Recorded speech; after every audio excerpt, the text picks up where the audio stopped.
Oh no, you're the Flash. I knew it. You know what? I knew it. Wally West. Oh my God, where have you been? Or is it?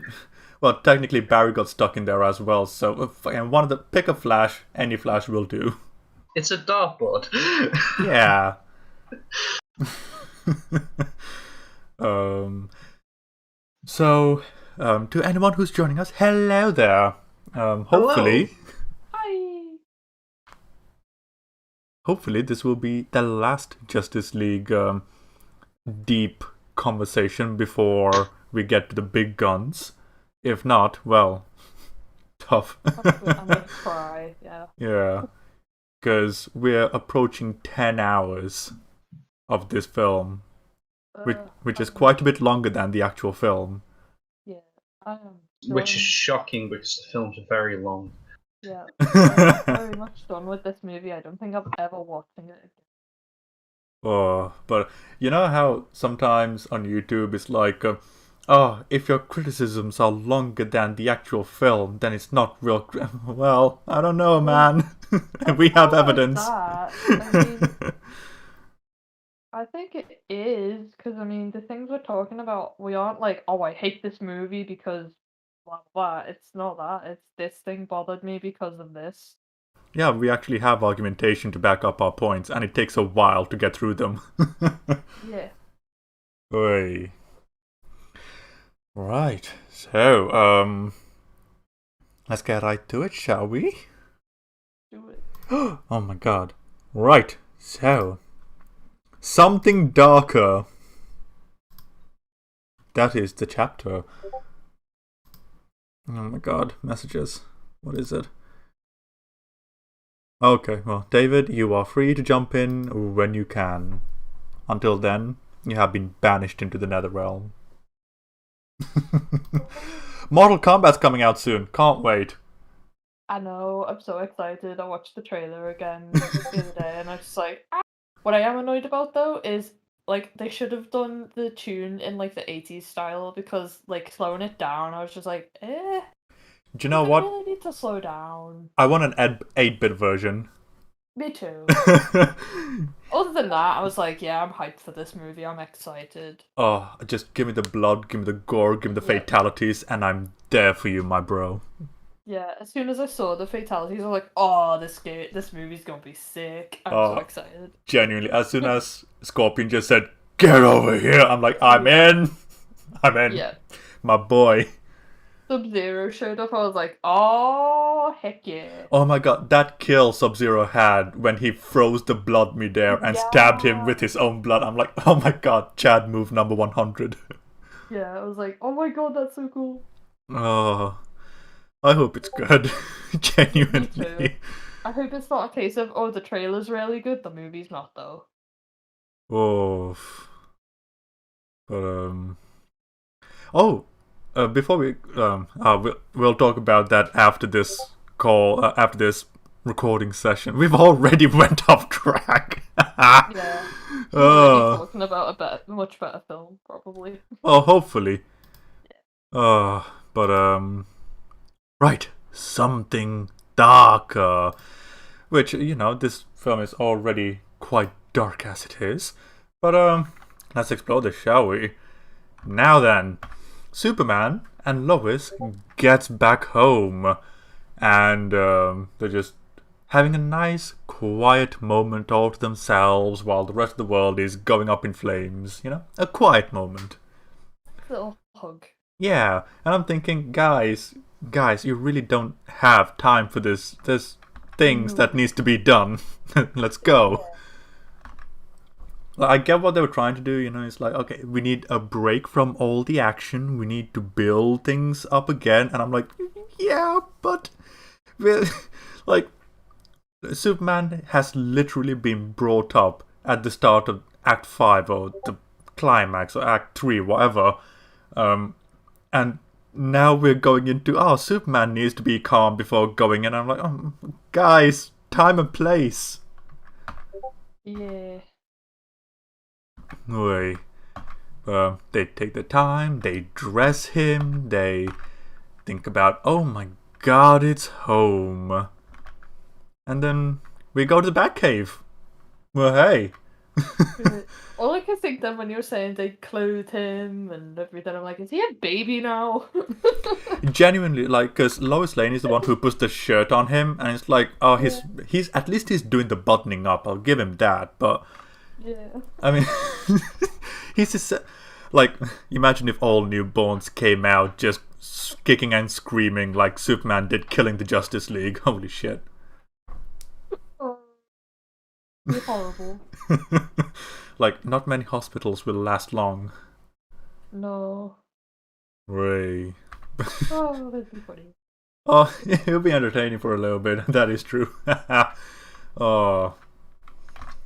You could imagine anyone who found out they were pregnant, they're like, no! Ah, the insurance is not gonna cover this, damn it. And then the hospitals are thinking, yes, a payout. Like Mr. Burns. Yeah. We need to make this film. We do. Oh.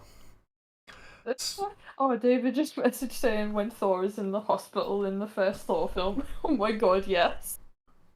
It would be just like that. Thor was in the hospital in the first Thor film?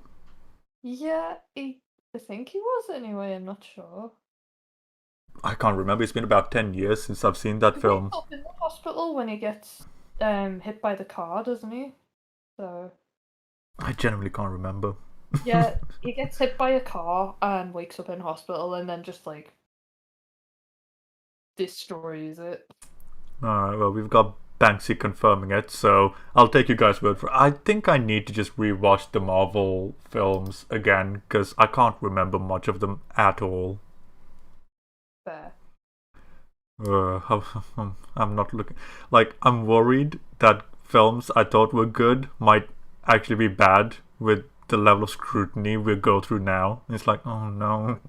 I'm kind of dreading it at the same time. Yeah. I can see that, but Yeah. Oh well. A journey for another time, they say. yeah. Definitely. So, yeah. Whatchamacallit, the Justice League gets into the Batcave. Oh my god. And I get what they were trying to do here, where each of the Justice League members greets Alfred in their own way, and it's really fun seeing their interactions and all that. And I'm just thinking, Cyborg, stop being a cunt. Greet Alfred, please, instead of just... Yeah, because fucker just walk right past, just being all fucking moody, and I'm like, fuck's sake, Cyborg, just a hello will do. Oh, and then I like the Flash's greeting. He's just there like a kid in a playground, just waving, like grinning ear to ear. I like He's that. just happy to be there, really. Genuinely, like that's one of the things that really made this film incredibly palatable. Just the sheer enthusiasm the Flash has. Yeah. He does annoy me in parts, but I'm still like, oh, bless you. Yeah, it's You're like just trying your best. Like, he's kind of, as far as I'm concerned at the very least, he's kind of like how I would be with these characters. You know, like, oh my god, this is so cool. Oh. You would though, wouldn't you? Because you'd just be like, ah.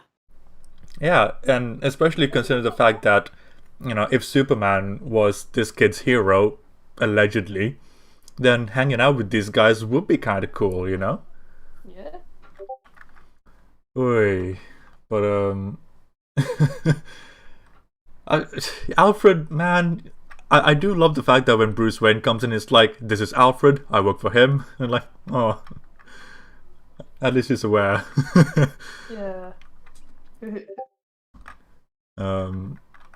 Also, I love the fact that it's like, Alfred in this film is like a tea machine, just constantly chugging tea down. And I'm like, oh, Brits, yes. Yeah, like, I'm just like, that is a mood. That's just me on the daily. Genuinely, because like when the rest of the league comes in and he's like, oh, I'll put the kettle on. I wonder if we have enough cups though. Like, hey. That is literally something I would do. Like, as soon as someone sets foot in my house, I'm like, do you want a cup of tea? So if you guys ever come over to my house, you're going to be offered tea immediately. It's just what I do. It's the same when you come to my house. Like, it's just about. It's not even a matter of do you want it. It's like how big of a cup do you want? Yeah. Okay. So here they start to formulate a plan. I'm like, oh my god, a planning session, yes. And most of it is going to be related around the fact that, oh, we have tracked the mother boxes down using the superheated core, which is the temperature of the sun surviving on Earth somehow. Like, scientism's not working really well here, but, cool.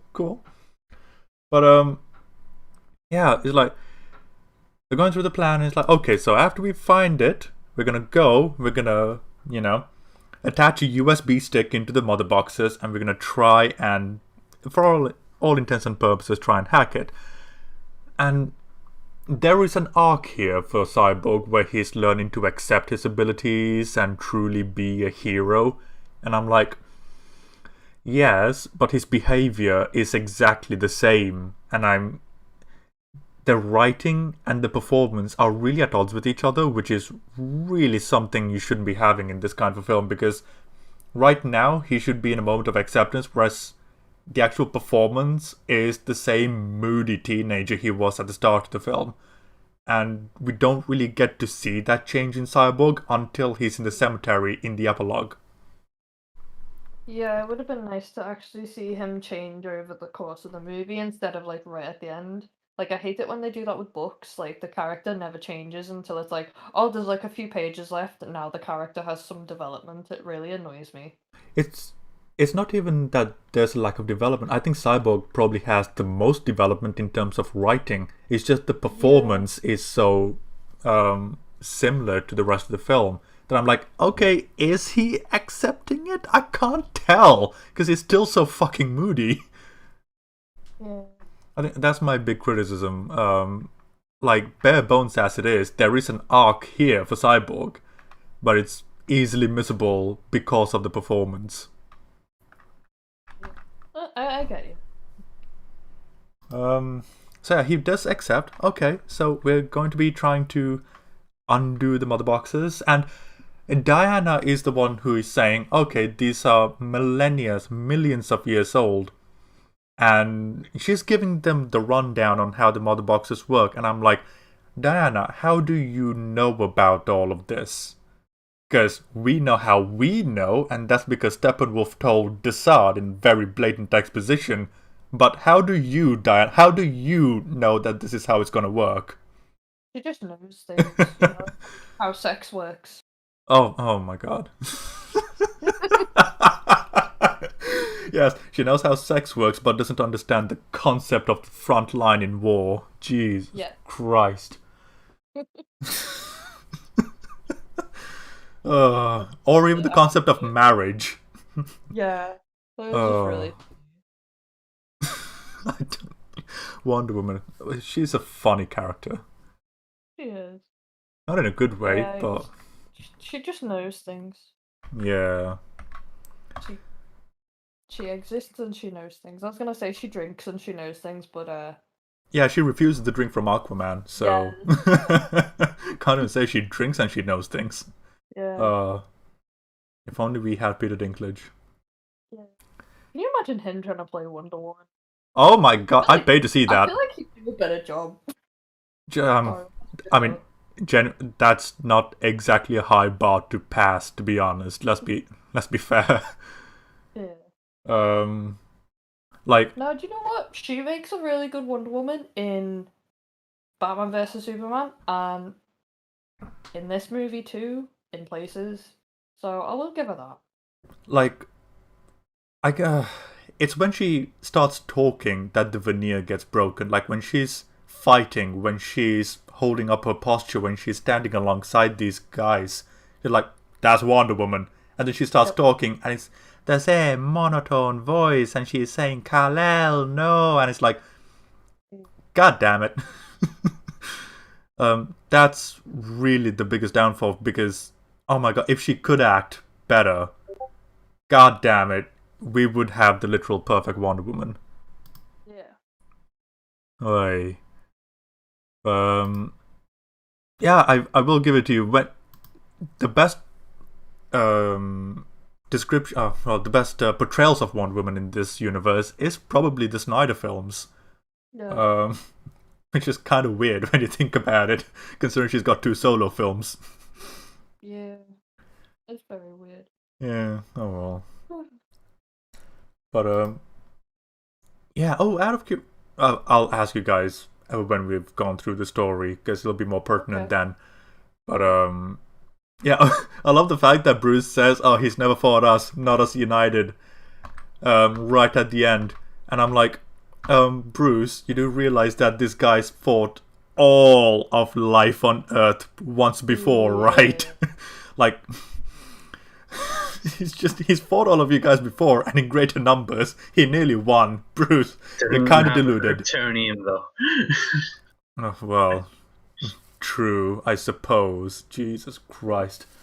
But and also this entire theme of us united, I get what they were going for, but when I really think about it, my face becomes that of Chris Pine from my profile picture. My face just turns all soggy and starts to melt from the mental capacity I need to understand this. So, the big theme in this film is unification, coming together against a common goal. Yeah. And I'm like, okay, I'm cool with that. So why are the Atlanteans fucking about in Atlantis, not helping? Why are the Amazonians not fucking about in their little island? Like, if ever there was a need for them to come together and fight, wouldn't this be the moment? And the humans have no idea this is happening at all. And it's like, Yeah. if ever there was a moment to come together and unite between the 3 species of this universe, it is now. But instead, we've got individuals coming together to fight this war. And I'm like, guys, this is not unity. Like, this is the veneer of unity. It's a theme of unity. It's not actual unity. Yeah. You guys are the representations of unity. You're not. There's like 5 of you. Yeah, I mean, the whole army. It's almost like they're the ambassadors for each race, but Yeah. they're not the races themselves. Yeah, that's what I was trying to say. Like the kind of the like one representation, they're not representing the whole. Yeah, exactly. Like, this is the equivalent of world leaders meeting at the G8 and saying, yes, we are united. And then the countries are like, hello, we are here. Way in the background. But, anyway, they are united. Sorry. No, go on. I agree with you. I think I read somewhere that as part of Snyder's plan going forward, if he were to do Justice League 2 and 3, that his plan was to bring in the Atlanteans and the Amazonians into the battle against Darkseid. But obviously, that's not here in this film. So true. And I would be all for that.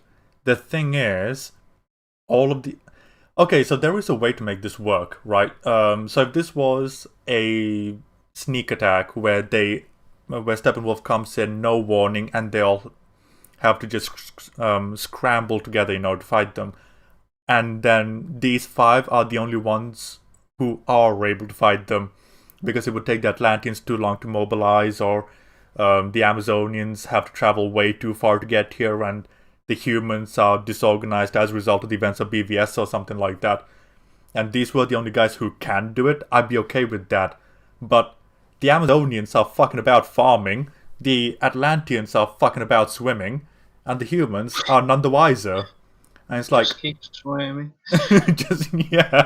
Just doing a door read, talking to whales way back there. So there really is no reason why they shouldn't be here right now. But I get what he's trying to do. It's just that the circumstances of the events happening in these films don't support what he wants to do. That's the thing. No, totally. I just want to bring that up because I know that in interviews Zack has talked about that as part of his plan. Yeah, but obviously it's not here in this film. So Yeah, absolutely.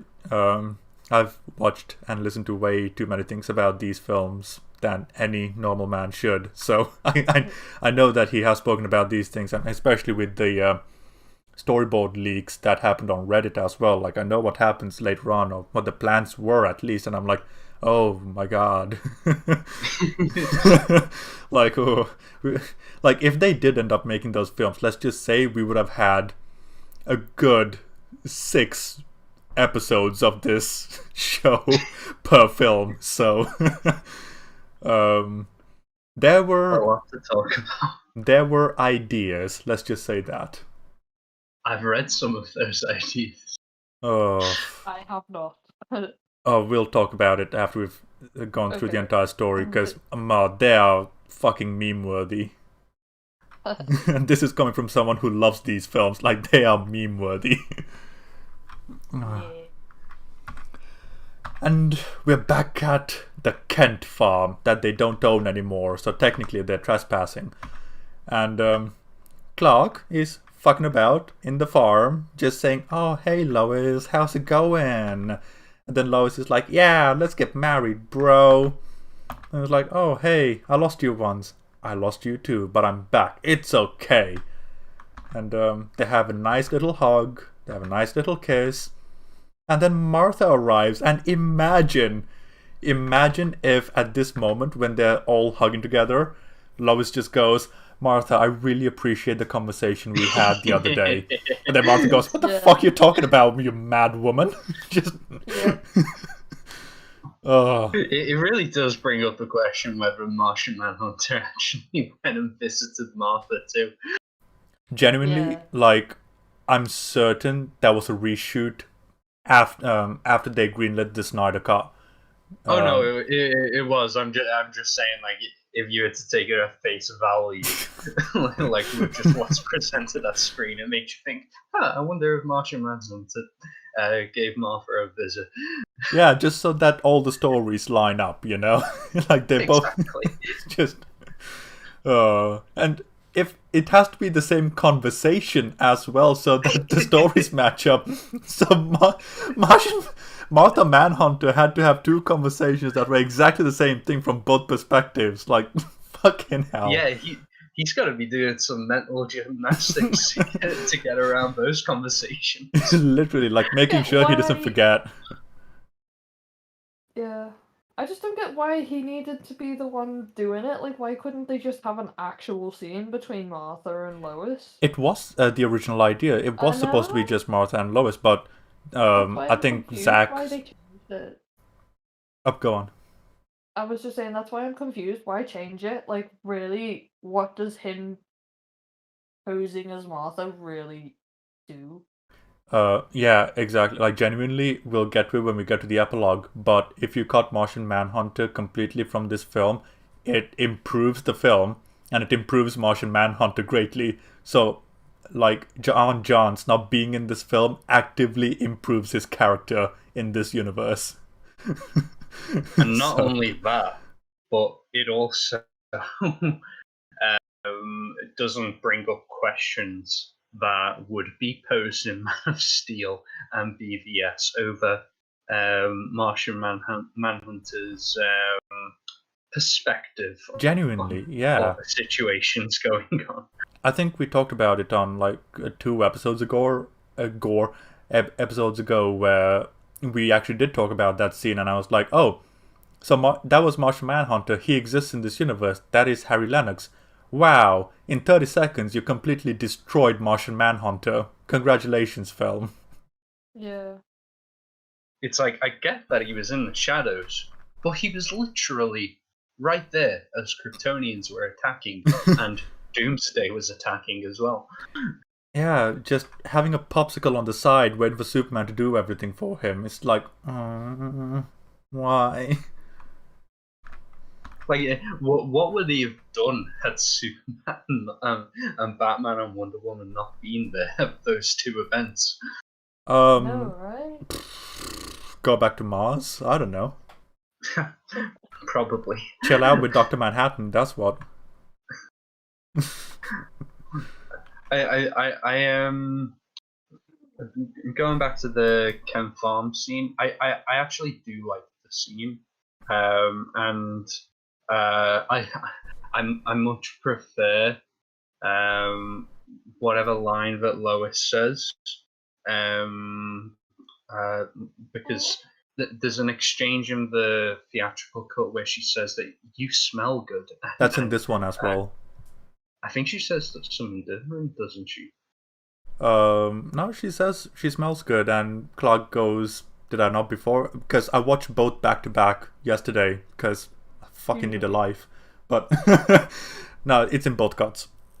Oh, okay, fair enough. I thought I read something where it was a different exchange. What's not there is the "How did coming back feel?" Itchy. That exchange is not there. But Gotcha. oh, Justice League was a ride. But yeah, I think I am on David's side here when it comes to this scene in isolation. It's a lovely scene, but in the context of the film and where it's placed and what the stakes are in this particular moment, it kind of ends up being rendered moot, because I'm like, guys, we're running out of time. Chop chop, let's go. And Clark's just milling about, and he's like, oh, hey, yeah, family-tisms, which I'm all for. Go for it, but, time and place, Yeah, like, maybe when the world's not about to end. Yeah. Like, have a lovely family reunion afterwards. It's also nice just to hear Superman speak, because I think this might be the last time we hear him speak in the film, other than the Clark and Bruce scene. Yeah, it's one of the very end. Fucking hell, you're right. Give the guy some lines, god damn it. Like, let the man speak, for fuck's sake, he's good. He's an action figure in these films. Literally. He's a chess piece. I think a chess piece is giving too much credit there. I think you're probably right. Chess pieces actually have a function. Superman has a function. He's the Swiss Army knife of the Justice League. Yeah. That's very true. He's a prop. Henry deserves better. I completely agree with you.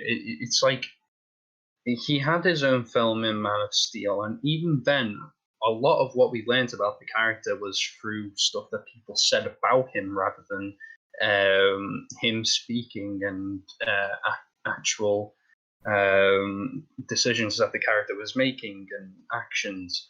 And then you get to BVS, where it's got a really limited role when you think about it. It's a Batman film with Superman in it. Yeah, definitely. And the roles don't really feel equal at all. Like of course, if you look at something like Captain America: Civil War, of course that's a Captain America film, but in that film, when you're watching it, it feels as though the roles of Tony and Steve, they're on a similar wavelength. Like Cap has more of a role in the film because it's his film, but ultimately they're on a similar wavelength. Whereas you compare Clark and Bruce in BVS, and Bruce completely outshines Clark. And then you get to this film, and like I said, he's got maybe one or two scenes where he speaks. Yeah. Wholeheartedly agree with you there. Same. Oy. Moving swiftly on, we get back to the Batcave, and Victor is hacking into the Bat carrier and trying to get it to fly. And get a curious little interaction between Barry and Arthur, where it's like, Arthur's thinking, oh, hey, you know what? It's not really fair. We're asking this kid to risk his life after losing his dad. And like, okay, there's something interesting here. Then Barry goes, oh, I thought you didn't care. And Arthur goes, I never said that. It's like, whoa, ho, ho. Character. Not much, but it's something. And I'm latching onto everything I can get right now. But, like, there was... I'm not even sure what it was, but there was something there. But it was... If only there was more time in this film to properly explore this relationship between Aquaman and the Flash, you know? I mean, Yeah. if only the time was not so restricted.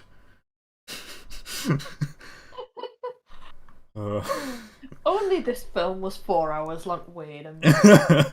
if only Zack had a little bit more time to flesh out his characters. Just a bit more. Oy. If only. But I do quite like the idea that Barry is eating loads in this scene. It's almost like he's recharging his batteries. So I'm like, oh, okay, so at least they're paying attention to the fact that he's burning a lot of energy, so he needs to constantly keep on replenishing it. Don't really see why by the time we come to the finale, but hey, at least they're trying to be consistent. Yeah. They set something up and they had him still eating, so. Yes, there was no payoff, but yeah, there was a setup and a reinforcement. They just forgot the third step.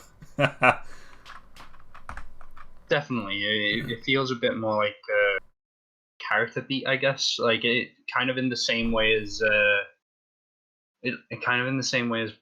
Brad Pitt in Ocean's 11, because in every scene that he's in, he's pretty much eating. Oh God, yeah. So it feels a bit more like that, even though it feels like it was setting up to be like a plot function when it never really amounts to anything like that. Yeah, it's like, I'm glad you brought that up, because Brad Pitt in the Ocean's film, that was like a character quirk, whereas here, it was meant to be... Something L does as well in Death Note, isn't it? He just eats. Yeah, True. Ryuk, yeah. Oh yeah, and L. There's a lot of characters that eat a lot in that show. Yeah. But, yeah, it's... And those are character quirks that relates to them, but... Here, it was almost set up as if it was a character function or a character mechanic that limits what he can do on the battlefield, because if there is none, the Flash, if you have the Flash, you can't lose based on what we see. Yeah. There could have been like a scene where he's like trying to find, I don't know, a bar of chocolate or something, and he's like suddenly like, shit, I'm out of food. And or even reload. Yeah, or, he's like, I'm out of food and I need more. It didn't and even then need he to slows be down or something like that. I don't know. That could have been cool. It didn't even need to be that extreme. We could have had it during the planning phase where they're like, okay, Barry, you need to have food. Or not even that, it's like, juice up. If Barry says, okay, I've consumed this much calories, I can only be at peak conditioning for 10 minutes.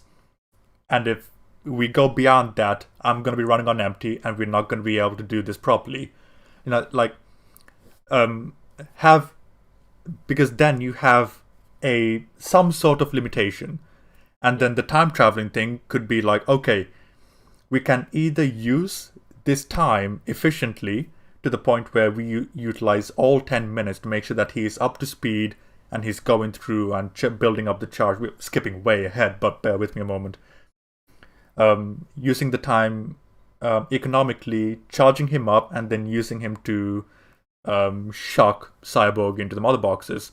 Or he can consume all of that energy, go back in time, and risk catastrophic damage to himself while getting the same outcome. So presenting Flash with options and making them visible to the audience would have really gone really far to enhance the stakes. But it's like, oh, yeah, it's cool, he can just go back in time with extreme precision, whereas in the future he's jumping about with no control over where he's going. Odd.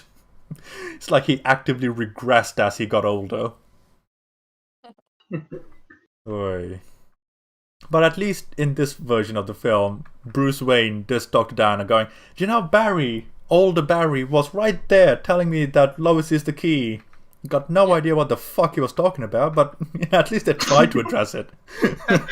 Yeah. It's like, they just said Lois is the key and that's it. Yeah, and then... Sorry. No, it's alright. No, I was just going to say that Diana's saying, oh, maybe it's a good thing because, Superman and, Batman goes, no, I think it's something darker. And it's like, oh, do you want to expand on that? He said the name of the chapter. Oh, genuinely. That's all I was doing when I saw that bit. I was just like, oh. I got I Oh, saw I what you see did what you're there. doing. Same. Oi. Jumping back on the Flash time travel bit, it also makes you question if Flash can time travel at the end of this film to save the day. Why couldn't he have time traveled and stopped the whole nightmare sequence in the first place? Yeah. That's the question I was bringing up. Is like, why is it that Flash now has greater control of his time travel abilities than future Flash? He doesn't later on. What? Yeah, it's like, oh, am I too soon? And I'm like, motherfucker, you should be able to know. Yeah, like you should be able to tell like how far back you're going now because you've had time to like Master the hone these senses or whatever the powers, fuck you want get to do. used to them, figure out how far you want to go back, stuff like that, and somehow you've regressed to not being able to even tell whether you're in time or not. I mean, I guess it's consistent with this universe because, I mean, in some ways, Wonder Woman regressed because she can't fly anymore. But at the same time, that was a later film, so. It was a later film, but it was supposed to be set before this, wasn't it? So it's like, Yeah. guys, get your I know, but that's not timeline in order. Snyder's fault. No, it's not Snyder's fault. I'm not saying that, but I'm fully like annoyed at Patty Jenkins for that because she's obviously not what's it? Because like isn't it supposed to be set before Batman vs Superman as well, and she can't fly there either. So that's kind of why I'm like, what are you doing? Why can she fly now?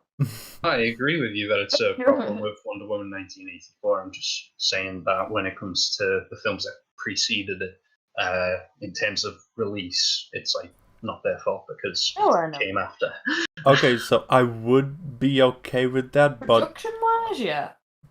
Production-wise, I can get behind that because, you know, there was no script for Wonder Woman or Aquaman by the time this script was done, so fair enough. But the following films did have a template and they chose to ignore it, so that is a blatant rejection of continuity. So I don't care when it was produced, it's still an issue. I'm just saying that in terms of Justice League, it's not really Justice League's fault, it's more the films that came after it. Yeah, fair enough. But still, I would still hold some accountability to Justice League as well, because that just goes to show there was no communication between everyone. Yeah. Also, they had plenty of time because wasn't this re-scripted and everything before? It wasn't like a case of, oh, the script was written ages ago and we're just going off that. Because like there were reshoots and stuff, weren't there? So there must have been some script changes, maybe. If I understand the timeline, Chris Terrio finished the script before BVS was even done. And okay, so by that time they didn't have any script for Aquaman or Wonder Woman. Neither of those films have been written yet.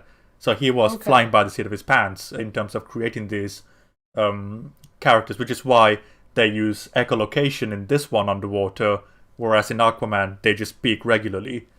So yeah, that's very clear. Like they've not communicated. Yeah. Oh yeah, it's definitely a problem behind the scenes. That was a fault with all of the creators, really, because one creator didn't follow on from the other, or yeah. I feel like that's important, especially if you're trying to build a universe that's ongoing. Like, I feel like if you're gonna make a universe where all these characters frequently cross paths and stuff happens, like, I feel like you should really have all your creators at least talk to each other, because I'm sure Marvel did that. What I consider even more egregious is the fact that James Wan and Patty Jenkins have come out and said that their films are sequels to the Snyder Cut. And it's like, what? Really? Sure. Okay. So, sure, guys. Sure. So if that is the case, I have to imagine that they did not care for the mechanics introduced in the Snyder Cut, or they're just talking out of their ass. Probably talking out of their ass and trying to somehow justify why their films are different. I know the I know Warner Brothers has gone on record many times as saying that they are creative-driven, director-driven when it comes to the DC projects, and I kind of feel as though they go by the X-Men philosophy, as we were talking about in one of the earlier shows, where it's kind of like, oh, it's a universe, but don't pay attention to continuity. Yeah. The universe, but ignore the continuity part. Yeah, exactly. It's like Well, that just completely takes you out of the world building, though, when the continuity's all over the place.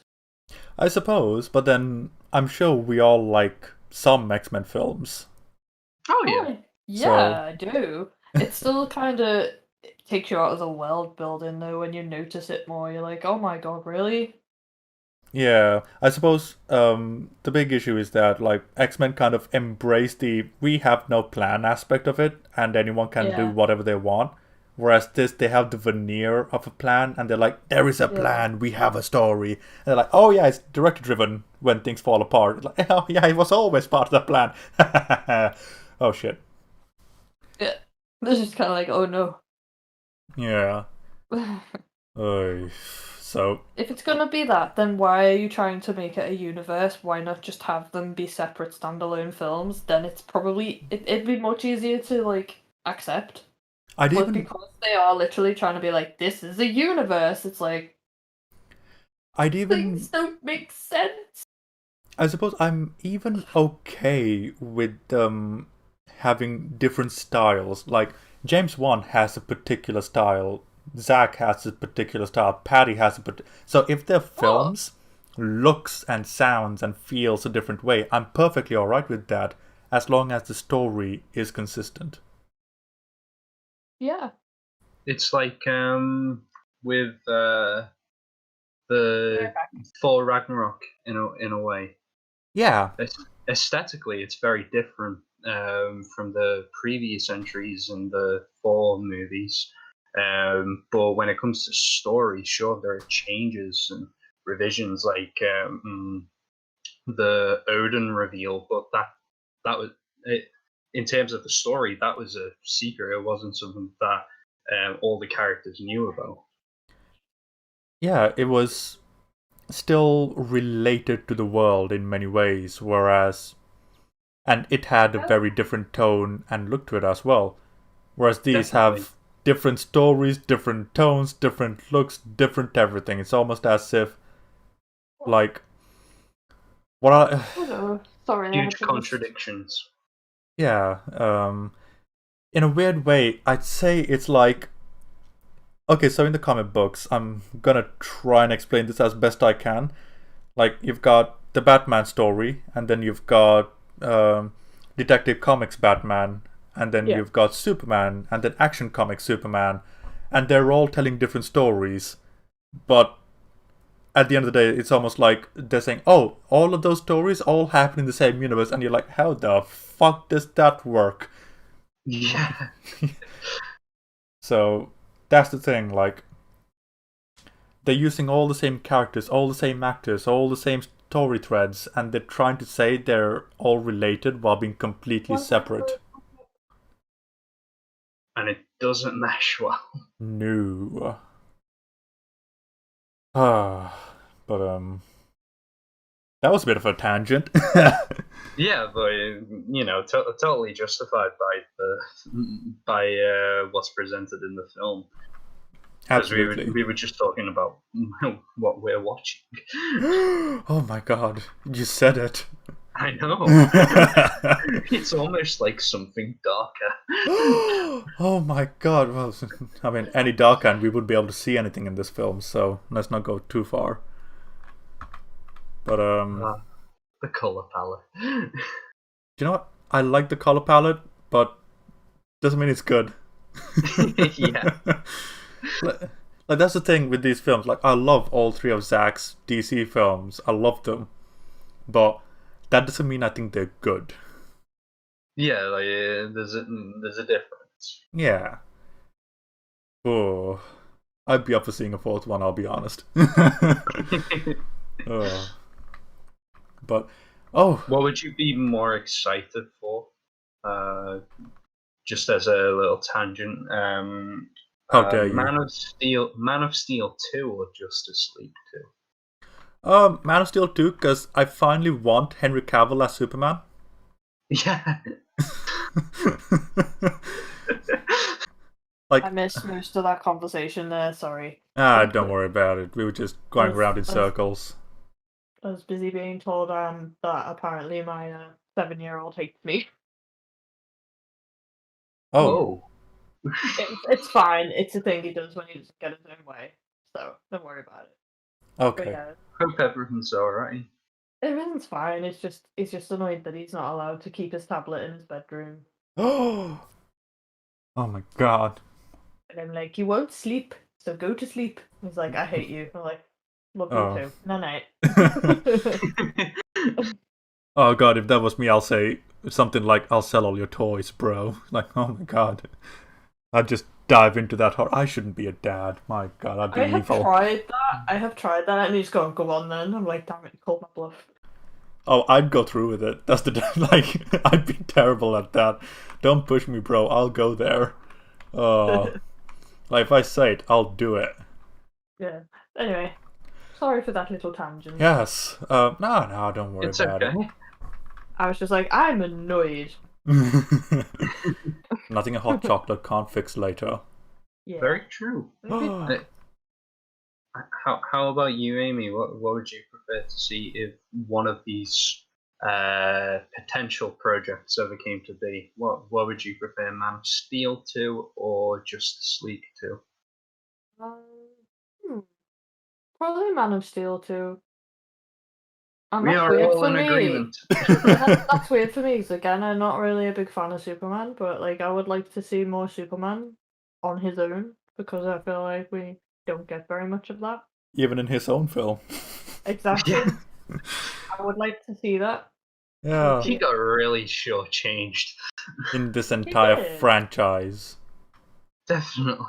I just feel bad because it's like it doesn't have much of a character in Man of Steel, doesn't have a lot to do in BVS, it gets next to nothing to do in either cut of Justice League, and in the theatrical cut, he's made a complete joke of because of Mustache Gate. Yeah. But at least the mustache thing is a real world thing as opposed to an in-world thing. That's true. But I will say, just Superman, unfortunate circumstance. Yeah, and big up to Powerman for sticking to their guns. Yeah, true, definitely, and Mission Impossible Fallout, and the better film. Much better. But I will say that Superman was, I'm pretty sure he might have had more lines in Justice League than Zactus League. Oh no, he definitely did. He had lines left and right on the battlefield. And a lot of them were really wholesome stuff as well. And I'm like, God damn it, I want the Superman. Yeah, in this one it's just lots of angry staring. Cutting off people's parts of heads. Like, Jesus Christ. Boy. Anywho, this film, fucking hell. Yes, Cyborg, in his grumpy wisdom, managed to get the bat carrier flying thingamajig to fly, and it's like, oh my god, it wanted to fly, so I helped it fly. And Bruce Wayne goes, like you can fly, or something to that effect, complimenting Cyborg. Not a single fucking smile. Nope, no smile. And like, that's a moment where it could have been, aww. Yeah, like a smirk would have done at this. Literally, I would accept a smirk. Smile. Just fucking stop with the frowns, you absolute fucking black hole of emotion. Yeah, even when he's worried, he doesn't look worried. He looks like he's about to punch someone in the face. He looks pissed off in this film, and I'm like, fucking hell. Oh. And also, the fact that when Bruce is going up, he goes, oh, he'll be here, Alfred. I know it. And it's like, how do you know? Fate. And I'm like, fucking hell, Bruce. Do better. Faith, really? Dude, you are like the most logical of them all. Yeah. Please be logical, Batman. This is why I like you. Like, I get what they're trying to do thematically, but no. Evidence is suck not it. here, writing is not there to support it, and the character is just unrecognizable at this point. Yeah. It's like a Batman just suddenly is like, I have to have faith. Like, okay, but you have to be a bit logical with it as well. Yeah, it's like, if you can't be going into battle with, like, fucking feelings of pure love causing, well, maybe Wonder Woman can, but, just slicing people in half with the power of love like in the first film. But, okay, so this is something that has not improved at all since Justice League, and it's when the crew are going in the carrier and CGI Alfred is looking at them, and I'm like, ooh, that hasn't changed. Alfred is still CGI. Why is he CGI? I don't get why he's CGI in that part. I'm going to guess that it's because of space limitations, because there's the shot of the plane leaving, and then there's him looking at them. I'm going to guess it's utility-based limitations rather than them just wanting a CGI Alfred. Oh, okay. I'm guessing. I'm not sure completely. If that's the case, I'll let them off. If they were just like, wouldn't it be funny if we just had a CGI Alfred then? Genuinely, that would be incredible if that was the logic. They wanted to capture the same height as Renesmee in the last Twilight film. That's the second to last? It's in the second to last. Got you. Renesmee. Yeah, that thing was horrifying, and also, who the fuck names a child Renesmee? I just thought it was stupid. Right? Yeah, I thought it was stupid when I read the book. Renesmee was in the final film. Yes, she was. Yeah, but she was born at the end of the. Fair. Fourth one, right? Yeah, end of the fourth one. Yeah. But you get the gross the doll child. Yeah, you get the gross doll in the second part. You just get the weird, like, I'm not even sure. I think it's animated. Yeah. I don't know. Either way, it's creepy. It's weird. Why? It's glorious. I love it. It's incredible. Cinematic gold, that was. It's nightmare fuel. It turns into a horror movie. Oh, it's fantastic. Highly recommend it to everyone. Get some drinks and just have fun, man. Just don't watch it. If you're high, can you imagine seeing that while high? Just like, what is that thing? Oh. Double feature. That scene and Cats. Oh, no. Yeah, that sounds like just that scene, not the whole film. Just that scene. Just that one scene with the creepy. You know what I think would be a good double feature? Cats followed by Lion King remake. Okay, Cats and Cats. Yeah, like Cats and big cats. Neither one's good. To cope with that. Neither one's good, and you'll probably end up losing the will to live. But thematically speaking, kind of the same. It depends which one you watch first. If I watched Cats first, I'd be like, I can't watch anything else. No, I'm sorry. Oh, Lion King I think I'd be like, I've just temporarily lost my love of film. I have to wait for it to come back. Oh god, yeah, that Lion King film sucked. It did. Like a lot. I'm never watching it again. Yeah. The original's all we need. Yep. Yeah. Same with Mulan. Oh, Mulan. What an absolute fucking... Good times. Dumpster fire. Anyway. I didn't like the film. I just meant our conversation was good times. Oh, okay. The conversation was fun. Jeez. The film was a garbage fire. Definitely. That's putting it nicely. It is. She had chi. I thought you didn't like complimenting that film, Amy. No. Calling it a trash fire. I thought that was a compliment towards that film, considering its quality. There's multiple trash fires. Oh, it's like the tire. And the trash fires are on fire. It's like that tire fire in The Simpsons. Like the garbage yard, fucking garbage dump with all the tires on fire constantly. Like, that's what Mulan is. Yeah. I hate it all the more after I watched Accented Cinema's video on it as well. Oh my god, Accented Cinema's fucking awesome. I know. I used him as a reference in my proposal for the video essay I'm gonna write, because I was like, he uses chapters, and I want to do that. Fucking Ta-da. yes. One of my favorite videos he did was his video on Rurouni Kenshin. I was like, fucking on point, bro. I love you. Nice. Anyway. But yeah. Oh, yes? I was just gonna say, yeah. But yeah, back to this movie. Yeah, we both had the we same took idea. off. But hopefully we can just whiz through the battle. But the unity is occurring and the mother boxes are coming together. Oh my god, and Steppenwolf is looking very... Oh my god, this face! I gotta send it to you guys. Oh, that is a face. Where the face? There we go. Like, that face. Just, That is a face. that is extra. But yeah, Steppenwolf is in the midst of having a bowel movement while putting the unity together, while everyone is thinking, oh my god, it's about to happen, the world's gonna end, while we're squabbling over nothing in our own backyards for some godforsaken reason. While Alfred just pours a drink and says, well, if it's my last day on Earth, I may as well get drunk. This is a good point. Alfred is a mood. Alfred is just the mood. Like, oh, do you know what? I love the fact that nearly 3.5 hours into this film, we finally get the Justice League formulating a plan on the way to their battle.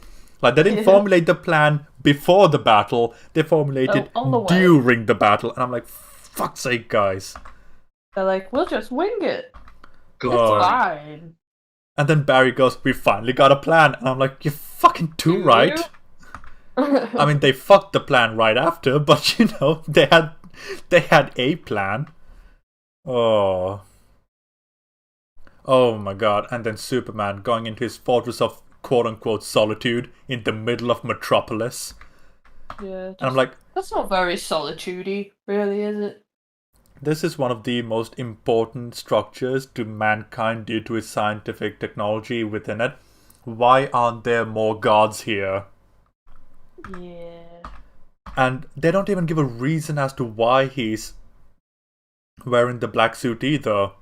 Like, It just is like, Just oh, style. I feel like being edgy today. yeah, genuinely, because like, okay, I'm guessing both of you know why the black suit is important. It's a reference to his return in the Death of Superman arc, right? True, but in the actual Death of Superman arc, the black suit was meant to be a suit that helps absorb more sunlight so that he can recover faster. Oh, Okay. sweet. I So, didn't know that. yeah, because the film did a terrible job in explaining it, because it didn't. But it's like, that's all it's used for in this film. Oh, do you get it? It's a reference. And I'm like, explain the reference, dipshit. Yeah, like, hello, I I kind haven't of read feel- Superman comics. I don't know. I'm just like, okay, they just want Superman to be edgy. But This it's is how actually a reference, so it's like... I think a lot I- of people probably had the same thoughts as me, who have Genuinely. never read a Superman comic. Hello? Because, like, my mom was asking, oh, why isn't it the blue and red suit? And I was like, okay, Yeah. so in the comic this happened. And she's like, oh, why isn't it in the film? I'm like, I don't fucking know. It would have took... It's a 4-hour film. It would have took a few moments to be like, this absorbs sunlight. Cool. I know, right? If only Zack It had has a more function. time. All Batman would have had to have done was buy the black suit. And then Something. I needed to absorb sunlight. Like, There you go. Done. they kind of try to do it, but it's all visual, and you know, like, because he usually gets superpower during sunlight anyway, so it's like, you had the opportunity. Have fucking, like, one of your dads go, hey, wear the black suit because it helps you recover or something, but you can't do that because they're both fucking dumb. Like, this suit, it's a cool reference. Don't get me wrong, Oh, I yeah. love seeing the That black is suit. cool. But when it in its function to the narrative, it pisses me off. Yeah. Oh, I do like his launch though, going right into the sun. Very reminiscent I of didn't- Man of Steel. Yeah. His first That's what I flight. thought. I feel as though that was a definite callback. Oh yeah, absolutely. Like I think like this me scene. some callbacks. I think this scene among a lot of hardcore fans is like the second flight or something. So the first flight, second flight, or something like that. But yeah, like definite reference back to that because you got the voiceover from both the dads going, "Hey son, you're kind of awesome," and Superman's like, "I'll take your word for it, pops." If you say so. Yeah. Oy. But like all the reasoning for the black suit is all there, but they just refuse to give it to the audience. I don't understand why. Like it's kind of how I feel watching Mandalorian sometimes. It's like, oh, there's a reference. Like, I'll take your word for it, Mando. Oh. It pisses me off there, it pisses me off here. But okay, so we get the heavy metal in the plane again. Like, whoa, they're getting ready to battle. And Diana gets the blade. You know, Cyborg gets his 2 guns. You know, Batman tosses the spear at Aquaman. And Barry's doing Pilates. Yeah. Now, like, that's a, One of these things is not like the others. yeah. And I love how each of them are like tailored to each character. And I'm like, okay, that was kind of funny. I'll give you I'll give you a point there, Zactus. Yeah. So they disembark, and I'm thinking, why the fuck are you guys so far away from the big fuck off dome? Like, get a bit closer. You know? Yeah. Like now they have to go to it. Like why didn't he drop them closer? Time is precious. Like even when Superman goes back home for the first time at the start of this chapter, I'm like, home's over there. Why do you want to walk all the way there? Just land right there. You can land right there. My face is Chris Pine's face right now.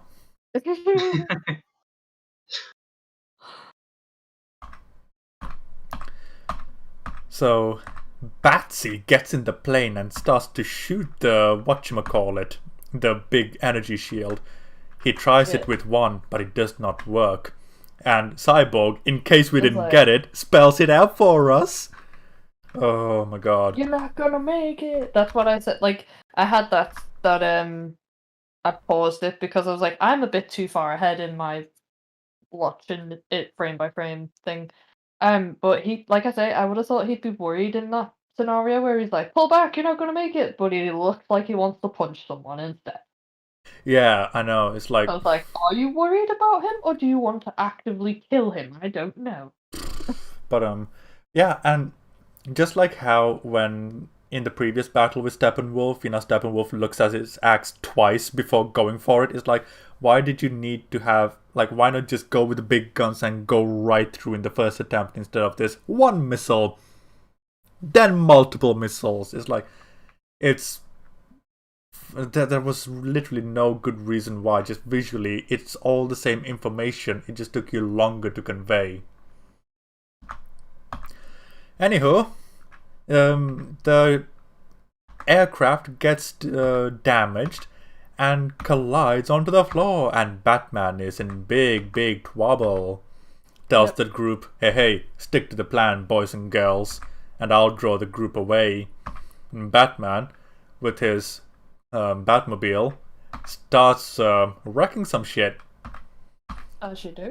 Yeah, and I kind of like that there was a plan, but no, it's not. It's like just wing it now, guys. Yeah, it's like as soon as the first step was accomplished, they said fuck the plan. It's like, oh, but at least I kind of like why they said fuck the plan, because they were thinking, oh, Batman's gonna die, we can't let that happen, so they're trying to work as a team finally. Yeah. Oh hey, so I do like that finally, nearly 3.5 hours in, we're getting the team.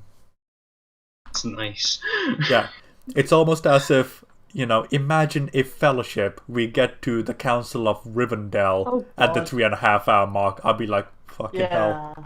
Like, if it's Peter Jackson during that point in time, I'm guessing he could make it work, but come on, dude. Oh. Yeah, they fight, and Aquaman, the man who fights in the water, is very proficient in aerial combat, Yep. which fucking makes sense. I wonder if he's been taking lessons from flying fish. Oh my god, imagine. Oh, and then Cyborg destroys a couple of buildings, Wonder Woman saves Batman a couple of times, and Yep. Batman ejects himself out and goes on to kill a couple of dudes on the defensive parameter. And I'm like, okay, cool, we're getting to places. Hoo-ah. Now, Parademons are going down. hell yeah. Now, I love the fact how they tried to take Barry out of the equation for this battle by saying, okay, you need to go round and round and round and round and build up a charge. It's like, okay, you're trying, film. You're not quite there, but you're trying to address the fact that if they had Barry there, they'd just win instantly. Yeah. So he starts literally running in circles, which is fucking insane.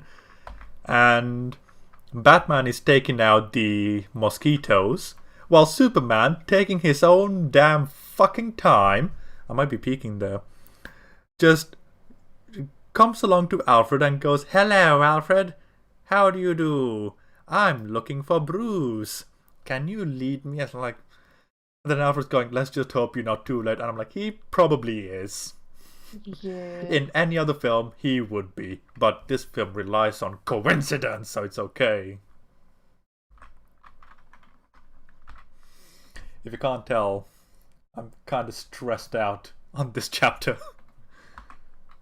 But at least we're going swiftly through the remainder because it's battle, so Steppenwolf fights. Okay, I'm kind of see, I kind of want to know what Aquaman's shockwave is, because I want to understand how that is powered up by Cyborg's beams to make it even stronger.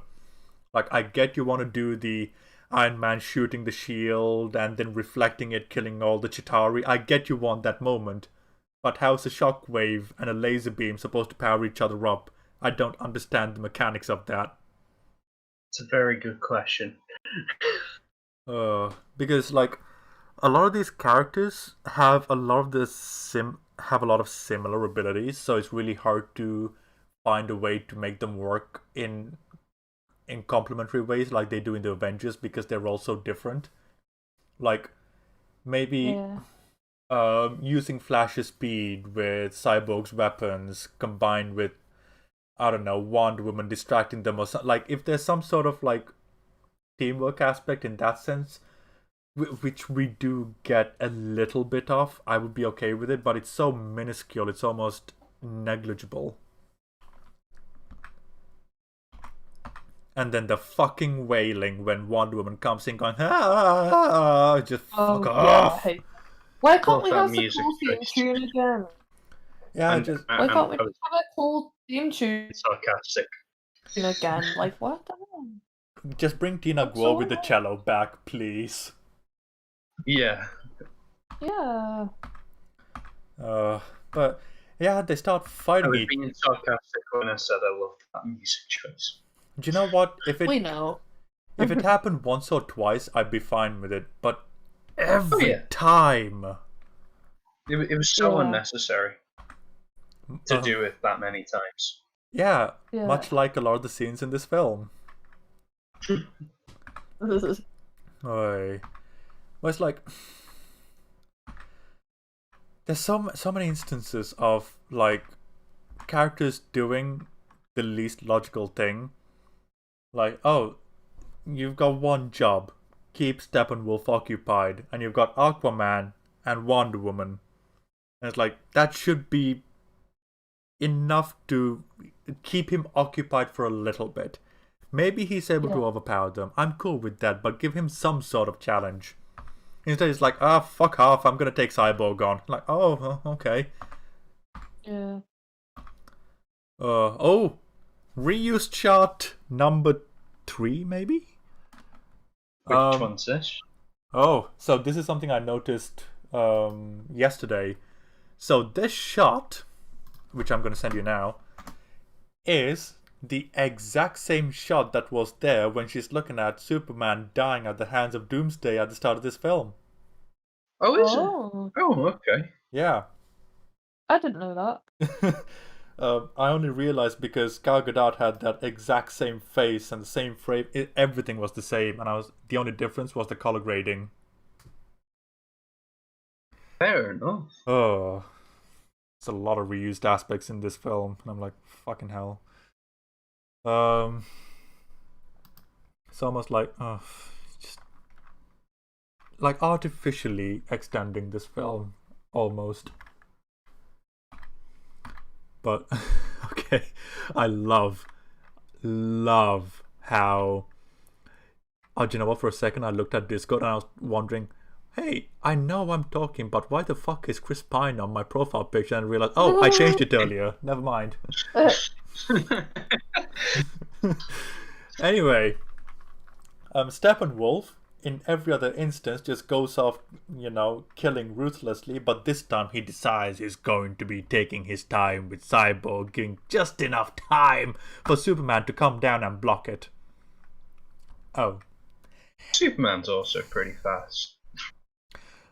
Okay, but yes, true, but so Superman is fast, I will give you that, but the entire methodology of how Superman was there in time to block his axe was the fact that Steppenwolf decided to have a villain moment. Oh yeah. Yep. Gotta take in that villainy. Oh. And then for the first time in 3 films, in like 10 hours of Zack Snyder Justice League and Superman-tisms, we finally get Ice Breath, and I'm like, oh, that wasn't set up earlier. Okay. Yeah, like, okay, how'd you do that? Like, that's new. Like, okay, this is kind of weird, but if this was like Blossom from Powerpuff Girls, where if it's too cold, she breathes fire, and if it's too hot, she breathes ice, I kind of get the mechanics behind that. And I'm like, what are the mechanics behind Superman being able to breathe ice here with no setup whatsoever? Can't believe I brought Powerpuff Girls into this comparison. Fucking hell. I want to watch Powerpuff Girls now. Powerpuff Girls was great. Well, the first 3 seasons were great. Yeah, it was my favorite show when I was a kid. Like, I just watch it every Saturday morning. You know, my favorite episode of Powerpuff Girls was Speed Demon, where they go to the future and him has just fucked shit up. And I was like, holy shit, this is a dark episode. I think I actually remember that one. Yeah, where Townsville is essentially zombified and a giant version of him is going, you fucking failed. I was like, holy shit. Yeah. Whoa. I do remember that one. Yeah. Like, I don't remember anything else about the show other than enjoying it when I was younger. But I think I actually remember that episode. I would go so far to say that's probably the best episode of the Powerpuff Girls, period. Yeah. I was talking to my friend about it a while ago, and I was saying, the CW are making a Powerpuff Girl show, and my friend was like, wait, how is that gonna work? And I'm like, I know, can you imagine Bubbles? Like an edgy version of Bubbles, just what would that look like? Did you guys see the set photos? No. I did. Okay, so the set photos and the costumes are so bad. I've seen Powerpuff Girls pornos that's got better costumes. Oh god. Okay. There goes my childhood. So if there's a property, there's a porno for it. I know. There's like 5 ET pornos. But I quite happily just No. literally ignorant of those. I've seen 3 of them. They're not good. Oh, dear. Don't ask me why. Just I wasn't gonna. Oh, well, what can I say? Curiosity and all of that. Yeah. But Again, I was just like a really edgy version of Bubbles. I just don't see it. oh my god, yeah. And it's gonna be so cynical as well. Oh, it's gonna be in their Yeah. 20s and they've gotten cynical with the world, and I'm like, oh, because that's the Powerpuff Girls.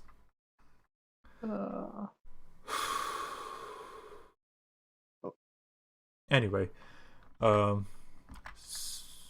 so yeah, now Superman comes along and fucks Steppenwolf up hardcore. Yep. And Aquaman does alright. Well, Was he finally. in this? I can't remember. Aquaman? Does Aquaman say alright? Yeah, he I does. must have just missed that. Yeah, he says alright in this, yeah. It's like, oh, Superman's coming. He's beating Steppenwolf up, and it's like, alright. Like, okay, cool. But it's like, finally, we have the League working together, but most of it is Superman being OP as fuck. Yeah. And lasers one of his horns off, and like, oh my god. Yeah. And by this point, right, like, Cyborg has already said, hey Flash, I'm ready, and Flash is like still running, and I'm like, Flash, what the fuck are you doing? He said he's ready, go and give him the charge. But he does not. Why? I don't know. He got injured, but like before he got injured, like why? But he got injured after like a good few seconds after Cyborg said, I'm ready, and I'm like, but Barry, why aren't you doing anything? Yeah, I was like, why I don't give that Parademon a raise. I mean, he can't because he got shot in the face, but you know, the sentiment, I mean. Give his family the money. Yeah, definitely. Give his family, just tell his family that he died a hero. You know, imagine if Darkseid has a veterans fund and just supports families as just that would be kind of like fucking awesome. Like Darkseid, like the destroyer of worlds, has a pension for veterans. I'd be so up for that. Watch that movie. Like, imagine the HR department of Darkseid just going, alright, Mr. Darkseid, we're trying to crunch the numbers and we can only afford to give them £100 a week. And it's like, make it 75. Alright, Mr. Darkseid, I'm too afraid to say anything to you. Yeah. But, yeah, okay, so this... So, Flash, I don't understand if the healing is organic or if he commands himself to heal. And how much energy does it take? I'm like... I was like, does he have to say it? Because he's like, heal, Barry, heal. I'm like, okay, didn't know you had to talk to yourself to make it heal. Okay.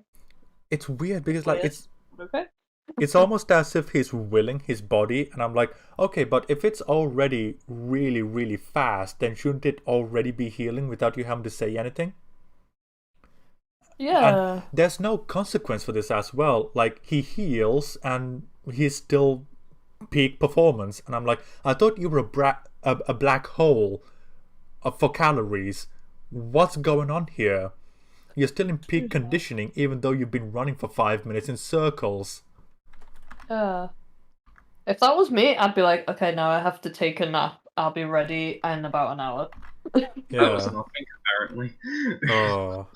Darkseid comes along and looks in a very stern manner. Like, look how menacing I am. Yeah, while Desard... I miss the glowy eyes. Exactly. While Desard and Helen Mirren is next to him.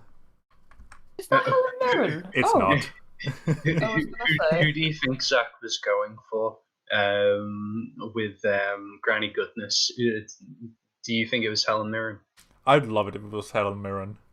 That would be really awesome. Like, Helen Mirren is already kind of badass. I'd love to see her as Granny Goodness. That would be so cool. Who do you think that he was going for, Amy? I don't know. I'm not entirely sure who Granny Goodness is. I feel very like lore-wise, Granny Goodness. Justice League lore. That's fine. So Granny Goodness is like the commander of the Furies, who are a specialized unit of soldiers in Darkseid's army. So they're an all-female fighting unit that Granny Goodness herself commands. Nice. They sound cool. They are. Big Barda is one of them, and she is fucking awesome in the comics. Awesome. It, Helen Mirren could easily do that. She's pretty badass in stuff Yeah. I've seen her in. I mean, have you seen Red? Fucking hell, she can kick ass. I thought she played a really cool character in National Treasure 2. Yeah, I was too. Yeah. God, yeah. Right, so in this shot that I'm sending you as a GIF, you can see I just watched that. who I think is meant to be Granny Goodness. And looking at that shot, I just can't get it out of my head that it reminds me of Judi Dench. Yeah, that's who I genuinely thought it was for a second. Oy. But yeah, oh well. Like, Zack actually put out a character design for Granny Goodness on Vero, and she looked pretty awesome. I love the design for her. Nice. Cool. So yeah, oh yeah, Darkseid and all the bros just looking intently while the Justice League looks at, Darkseid, all menacing like, and it ends up being too late because the mother boxes synchronize and it all gets blown up. But it's okay because the Flash breaks this universe by going back in time. Okay. Just gotta go faster. Alright, Sonic. Oh my god. Like, okay, so, you know how we talked about the one rule that Flash has in, like, a previous episode? Like, yeah. So many things about this scene just breaks the DC universe that Zack has created. Okay, so why does he have the rule in the first place? Just because time goes, oh, timey-wimey, wibbly-wobbly? That's not a good enough reason. B, what are the consequences for Flash if he were to do this? In the comics, he creates a brand new timeline where everything is fucked up. That is the big consequence. Here, there is no consequence. C, is the if there is a consequence that he has experienced before, what is it? Because then we would have context. None of this is explained. It's a rule. Why? 'Cause. Great. Wonderful. Yeah, can't argue. It's kind of like, when your parents set you a rule and you were like, why? And they're like, because I said so. That's kind of what it's like. And then he regurgitates what Henry Allen was telling him. It's like, you're the best of the best. And then the Flash is like, I want to be the best of the best. And I'm like, I don't fucking care if you're the best of the best, because I haven't seen it. Yeah, you just... And it's like, this moment is like a huge self-sacrifice moment for Flash. And I'm like, okay, why though? Because there are no stakes, because we know he's going to be fine. And he's able to control this with pinpoint precision. Like, why is this moment is treated in such an epic self-sacrifice way, but there are no consequences for this action. Yeah. The fact he can pinpoint where he's going as well even more breaks the fact that he was like, am I too early? Yeah. It's one of those to figure out how far back to go here, but not then. It's very confusing. It's one of those where, in isolation, I love this scene. Oh, so do I. But that's in isolation. Like, when you really do bring in all of these different factors. You mean the rest of the film? Yeah, I completely agree with you, because like, there are so many different factors that come into this scene. Like, there's no consequences for his actions, and he says about he can't always do it because something bad happens, like, and it's never addressed any time later on in the film. And the only thing that I could possibly think of, but it's not mentioned in the film at all, is that because he goes back in time, Nightmare is brought on, but that's not set up in the film at all, so it can't be that either. Yeah. Yep. If you'd have set that up, that could have made the Nightmare scene much more bearable, and it could at least have a reason to be there. Because watching this, it's like, why are we watching Batman have a nightmare? Because reason. Because Zack really wanted Batman and Joker to actually have a conversation in this fucked up universe. And that's the only reason. Literally. I'm not guess even so, joking. But just Literally. it really didn't need to be there, and it just No, annoys no, me. absolutely not.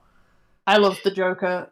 Like, I would be more than happy to have him in films, but when you're just throwing him in there for the sake of it, just why? This film should Not have even a good ended version with of Joker either. this film should have ended with Superman opening his chest in the alleyway. Yeah, that would have been a perfect ending. I thought I that's where agree. it was gonna end. Me But then too. obviously I knew about the Joker, so I was like, nope, it's not gonna end, is it? Because we need to have the Joker. Exactly. Oh, I completely agree with you. Had the film ended on Clark running into the alleyway and opening up his shirt to reveal the S, that would have been a great ending to the film. Yep. But yeah, I'm on the same boat as you, David, where in isolation, this isolated scene, the music, the visuals, all of it, I love it. I do. Back and cool, It's but it great. just breaks the rest of the film. But yeah, when you take the rest of the film into account, you're like, oh, so there are no longer any stakes logically in this universe, because if something gets fucked up, Barry can just go back in time. Yeah. Well, at least that's what should happen. And it's like, had they said Nightmare came as consequence for Barry coming back in time, I'd be like, okay. I'm That down with makes that. sense. That's a Yeah. consequence. It's a consequence. I'll take it. Yeah, exactly. Yeah. Like I'd be like, okay, that makes more sense now. Okay, yeah, sure, let's run with that. Yeah. but you know, it's not addressed. That's not a part of the film. It's not even part of Zack's plans, as far as I'm aware, either. So, Nope. like, Yeah, it's just no. there. As far as I understand it, Zack's plan is Lois dies, world turns to shit. It's like, oh no. I don't like that plan. Well, oh my god! Like, It's just injustice I'll happening. I'll tell you guys about the plans after we're done with this. Believe you me, they are fucking incredibly Oh my god! Like, I've heard of one of them, and I'm like, no. Oh, I had one plan was to have Lois Lane and Batman be a couple, and that's then one. Yeah, have like a love triangle, and I was like, why? and then like Lois having But Batman's why? baby and shit like that. I'm like, fucking, Yeah. what is this fever dream I'm experiencing right now? I was just It's like, Nightmare. no. Like, literally, it would have been. I wasn't even joking. That would have been like a good 7 episodes of our podcast if that film exists. Yeah. yeah. I think I'd have just been like, no, I'm not talking about it. Sorry. Like, doozies, I'm out. I quit. You guys are nuts. Bye. I like being happy. I wouldn't even blame you for saying that. It's one of those where if I forget about Flash saying, "Oh, I can't always go back in time. There's something that I can do, but I can't do it because stuff bad happens." If I forget that he says that, I'm like, okay, the scene is really cool and I can enjoy it. But, that's the thing. It's like what we were talking about in the first episode of this particular film. Is like the reason why this film falls apart as hard as it does is because of sheer attrition. The longer it goes, the more problems it creates for itself. Yep. The longer we have to sit with it and be like, that's a problem. Unless you're like me and you have memory loss sometimes, where you're just kind of like, I forgot what happened at the start of this movie, so okay, I'm just gonna run with it. I'm like an elephant, man. I never fucking forget this. Oh no, now that we're talking about it, and there were some parts where I was like, wait a minute, that doesn't make sense. Yeah. Oh. Because, like, oh, fucking hell. It's a shame because it's such a cool scene. I love this scene in It's isolation. the Flash being the Flash. Yeah. And who doesn't want to see it? Oh. Yeah, so after Flash touches Cyborg after reversing time and going forward again, we get back into the Linkin Park world. Yeah. And it still looks like the same quality from 2003 as well. So, yeah, hey. And I'm like, okay, so the mother boxers, they're trying to manipulate Victor into thinking, oh, hey, come with us. It's like, you can be happy here. And I get what they're trying to do. I do. He's accepted who he is. He's wearing the metal on his flesh like a badge of honor. I get it. I do. Work wasn't done to justify it, though. And fuck me, like, it just looks so miserable the entire time. It's like, I accept who I am while crying and being miserable. It's like, oh, okay. I mean, I accept myself with smiles and, hot chocolate. I don't look miserable when I say I accept who I am. But then again, I'm not half metal, so maybe that's the difference.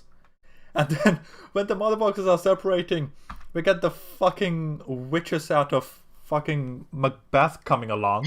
Yep. That's what it reminds me. Yep, I got that too. Oh. And it's just like, okay.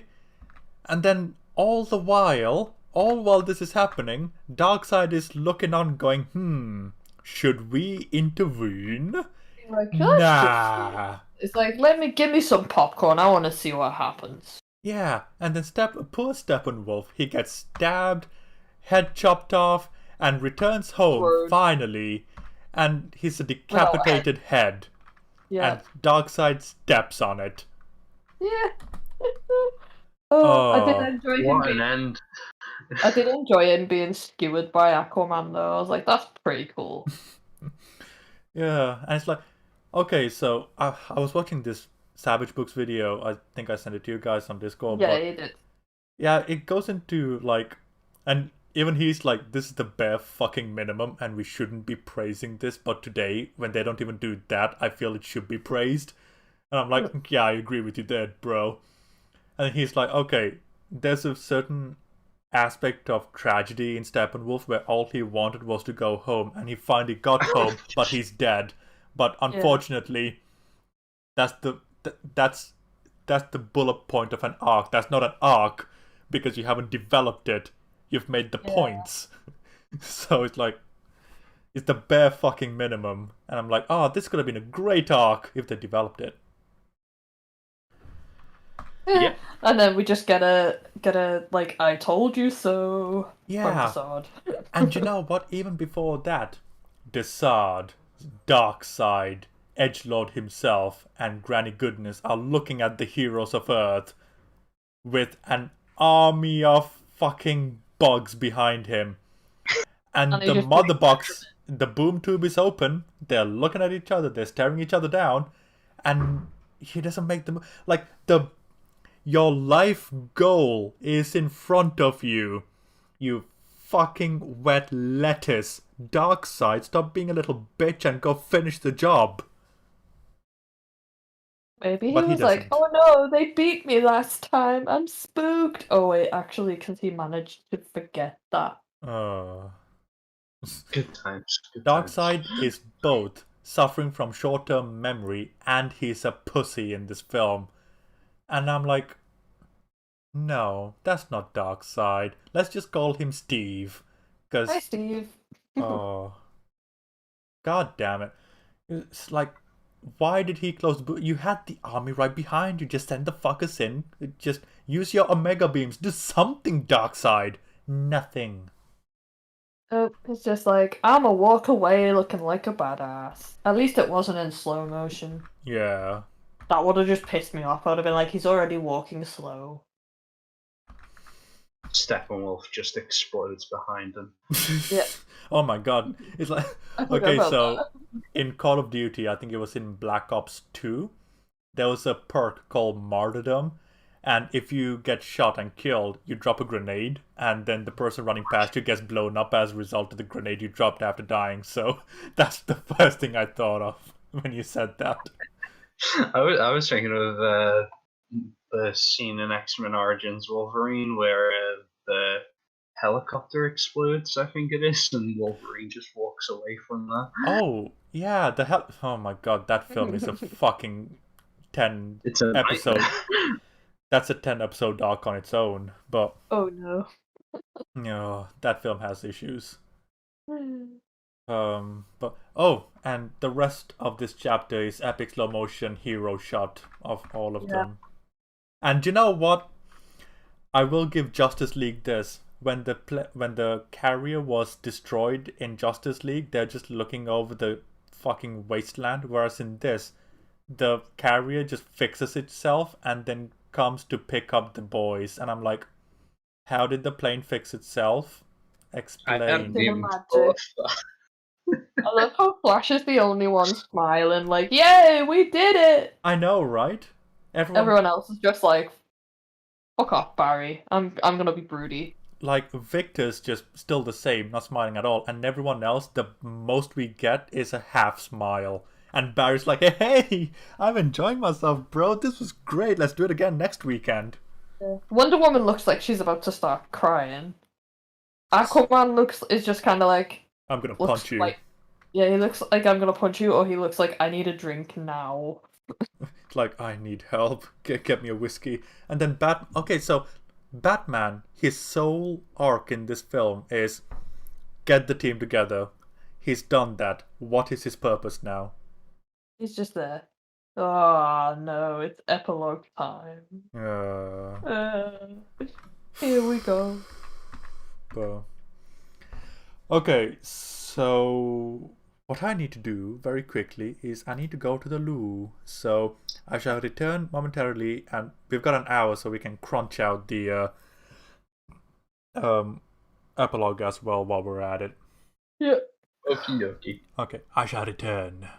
Okay, bye-bye. Whew. One more. One more. Just this final pointless bit to get through. It's all good. It could have been easy. They could have just ended it on Superman running into the alleyway, but no. No, we need the Joker and Batman to have a conversation. That goes nowhere. It's got a lot of stuff going on in that scene as well. Yeah, I legit feel like this was just a reason for the Joker to give Batman a card and be like, "You need my help." Ha ha ha. Oh, it pretty much was like Zack's gone on record as saying, "Oh yeah, I wanted Batman and the Joker to have a scene in this universe, so I made this scene specifically to suit that goal." Why don't you just make a Batman film? Then, if that's what you want, just go and make a Batman film, Snyder. Seriously, I'm pretty sure we'd like it. Hopefully. I don't know about liking Jared Leto's Joker, because it's very hard to like his version of the Joker at this point. I felt as though it was better here than in Suicide Squad, but that's not saying a lot. Yeah, I was gonna say the bar's not really very. It's not very hard to be better than that Joker. Yeah. Oh. I do feel One bad more. for him. Yeah, like I do feel bad for him because I'm pretty sure he did try, but at the same time, I'm just like I feel like he tried a bit too hard. I get you, and you know, like he apparently did a hell of a lot more stuff. Yeah, and it was cut out. The original intended Suicide Squad. Yeah. So if they were to be released, I'd be interested in seeing that, but it's not something that I am particularly excited to see. Yeah. It happens. Yeah, I'd be interested to see what the rest of the Joker was gonna do. But like when I watched Suicide Squad, I was like, he's very one note. He's very look how crazy I am, and it's like if you take Heath Ledger's Joker, he's not always crazy. Sometimes he's genuinely menacing, and you're like, oh my god, what the hell's he gonna do? There is a method to Heath Ledger's Joker's madness. Definitely. Yeah, like he's very grounded in places, whereas Jared Leto just feels like, oh, look at me, I'm crazy. Look, I've got tattoos and gold teeth, and I'm a gangster, and I was like, do you do anything else besides No. tell everyone how crazy you are? No? Okay. Wait, were you guys talking about the air cut? Yeah. Uh, Well, we were kind of. talking It about was like brought up. we were talking about Joker, and then we were talking about how I'll give him the fact that he didn't really get to be in the film much, but at the same time, that still doesn't excuse the bad portrayal. You know what's kind of funny?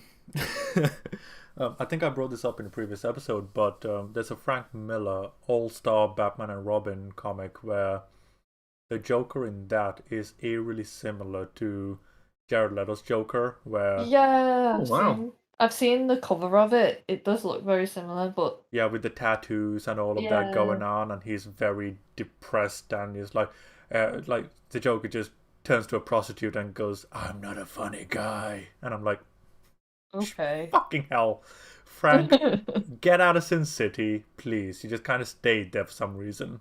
Yeah. But it's not a good comic, by the way. It's a horrendous comic. Oh, fair enough. Just so you know how horrendous it is, after Robin's parents' death, Batman kidnaps Robin, keeps him in a cellar, and forces him to eat rats to survive. Oh. That's how bad it is. Okay. Like, Batman is an Oh. absolute psychopath in that version of the story, and I'm like, fuck off, Frank. Okay, I'm gonna like give that one a miss. Okay then. So when I said it was bad, it's bad. I do not recommend All-Star Batman and Robin to anyone. Well, actually, I will recommend it, but only to people you hate. All-Star Superman, though. That's good. Very good, in fact. I'm looking forward to reading it. Cool. Let me check it out. Yeah, Grant Morrison, if I remember correctly, isn't it? I believe so, Think yeah. so? Yeah, Not Grant sure. Morrison's Superman is very good. Awesome. Also, if you're interested, Superman Earth 1 by J. Michael Straczynski is very good as well. I will Thank definitely you check for it the out. recommendation. Yeah, I'm Yeah. always looking for new comics to check out. Ooh, in that case, last comic, I promise. But there's a comic called Demo by Dark Ooh. Horse. One Ooh, of, if not my all-time favorite comic. Western cool, comic. okay. I will check that out. Sounds Yeah. cool. Okay. Now then, let's get this fucking epilogue out of the way. Let's do it. Yeah! It's like, Spartans, what is your profession? Oh, Watching things! Oh, On screens. on screen. Yeah, I just love on how screen. Amy was like proper hyped up, just going, yeah! And you're just like, on on screens. It's like we got Leonidas next to Dexter from Dexter's Laboratory. Just anyway, a father twice over. Now, Any idea what that means, by the way? No. what? I'm Father guessing you have a twice. theory. I have two. Is that why you have two kids?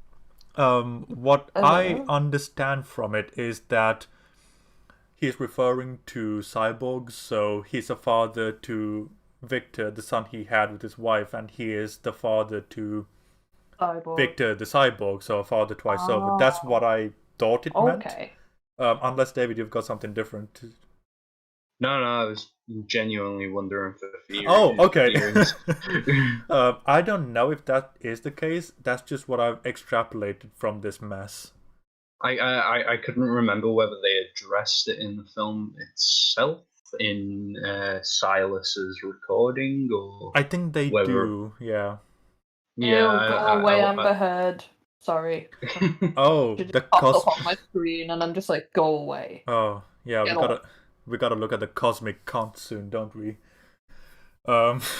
Jesus. Okay. Why So, cosmic? because that's how bad it is. No, that sounds like a compliment. Don't put cosmic before it. Yes, but I also said cunt afterwards. Yeah, but you're making it sound like. Uh, alright, the untenable cunt. There you go. That sounds more insulting. Yeah. More technical. Yeah. Fucking hell. Anyway, another power that Cyborg just kind of materializes out of nowhere. He can reassemble machinery like Dr. Manhattan. Wonderful. If only he could use this power earlier in the film. How useful that could have been. That would have been super helpful. Yeah. And oh my god, the fucker smiled. Yay! It was building up Praise. to the very end the whole time. Like, he's not Praise. gonna smile till the end. Praise the elder gods. Oh. The annoying thing is you can't see it properly. The light's kind of blaring it a bit, so you have to look really close. Like, Oh, it's alright, he Yeah, smiles he's again smiling. later. But we got 2 smiles in the epilogue alone. I'll fucking take it, you know. woohoo! Oh, Probably the only good thing about the epilogue, really. jeez. But yeah, Aquaman says goodbye, says, you know, I want to go see my dad. Okay, fair enough, setting up Aquaman the film. And just fucks off, really.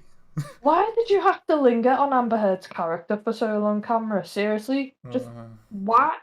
To be honest, why is she even in this movie? She doesn't need to be there. You could have recast her. Angry. Okay, so because this film was already shot, I'm okay with her being in these scenes, but I'm not okay with her being in the nightmare sequence, because that was shot after the green light, after everything came out. Not a fan of that. No. Big no. Yeah, because now we gotta come into the question of, okay, I want to support this film, but at the same time, if I support this film, I'm also supporting Amber Heard, which I don't want to do, knowing everything that's come out and knowing that you actively gave her work after everything came out. Yeah. So it puts us in a really awkward situation. Yeah, it's not okay. And then I Ryan, am V mad about that. Vivi mad. But Understandably. oh, got Ryan Choi being declared as the head of Star Labs, and that being his thing, and Ryan Choi saying, "Yeah, that's my thing," and we swiftly move on. Awesome. And then And now we get headquarters. Headquarters, yeah, it's like a big round table, 6 people, room for more. And I'm like, okay, potential for the future, optimism, I like it. That's nice. Yeah. Except, are we ever gonna get any more Justice League? No. Not this version. No. So it's kind of like Maybe in 10 years. Well, Restore the Snyderverse is trending, innit? So who fucking Yeah. knows? Doesn't mean it'll happen. I mean, to be fair, 4 years ago when Release the Snyder Cut started, you wouldn't have expected this true. to happen. So True. Very well may do. yeah. So I feel like they should maybe just reboot it and start again, try and do better. It's what I want to happen. Carrying on. Like, okay, so intellectually, that's what I want to happen, but emotionally, I want to see more of this story. Like, it's pure emotion argumentation, so there is no logic to why the story should continue. Like, I'm pretty sure I've been the hardest person on this film, on these episodes. But for pure emotion value, I want more, but intellectually, I'm like, reboot the fucker, please, just stop now. Yeah. Yeah, just. I mean, we've already got a new Batman. Yeah, it's been cancelled, so just kind of start again. Comic books do it all the time. Yeah. And they've rebooted Batman how many times at this point?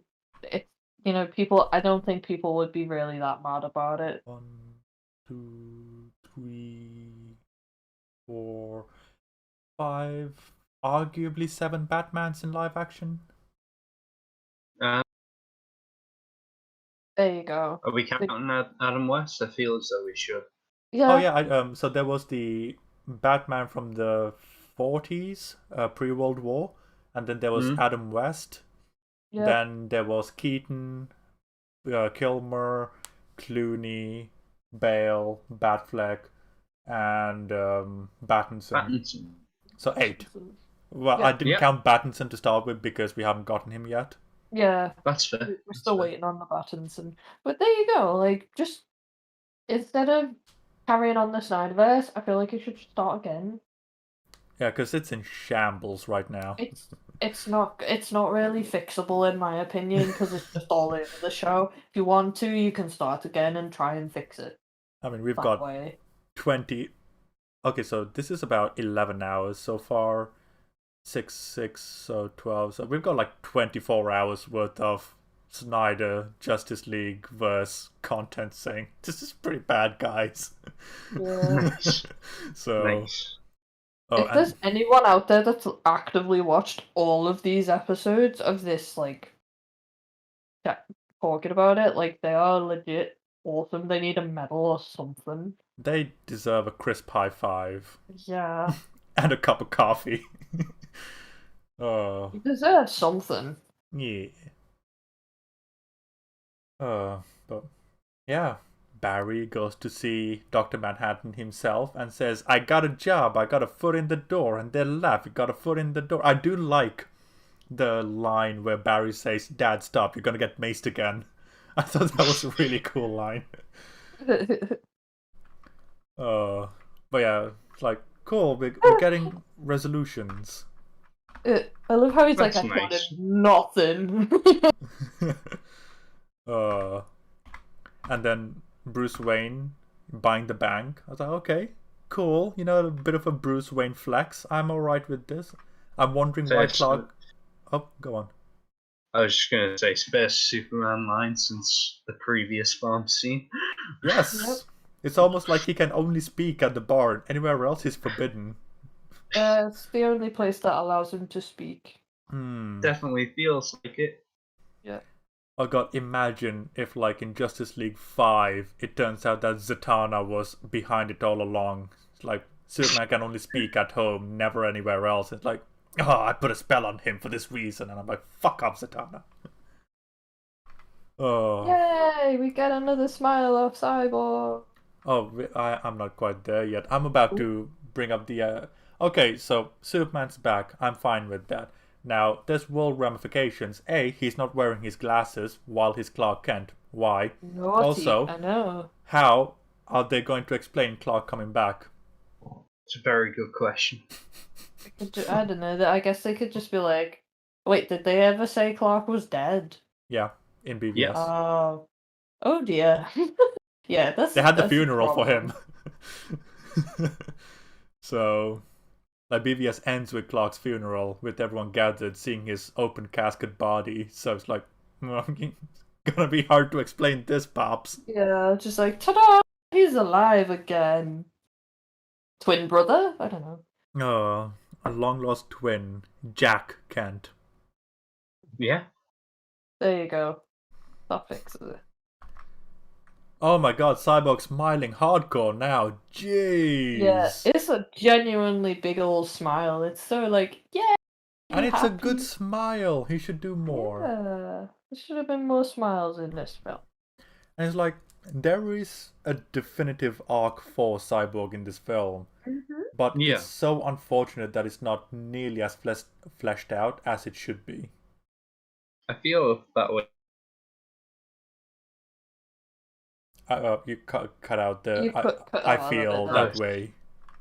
Sorry, I feel that way about all of the characters. It's like the running team. It's like there should have been more in this 4-hour movie. I know, right? How does it do that? Yeah. How does that work?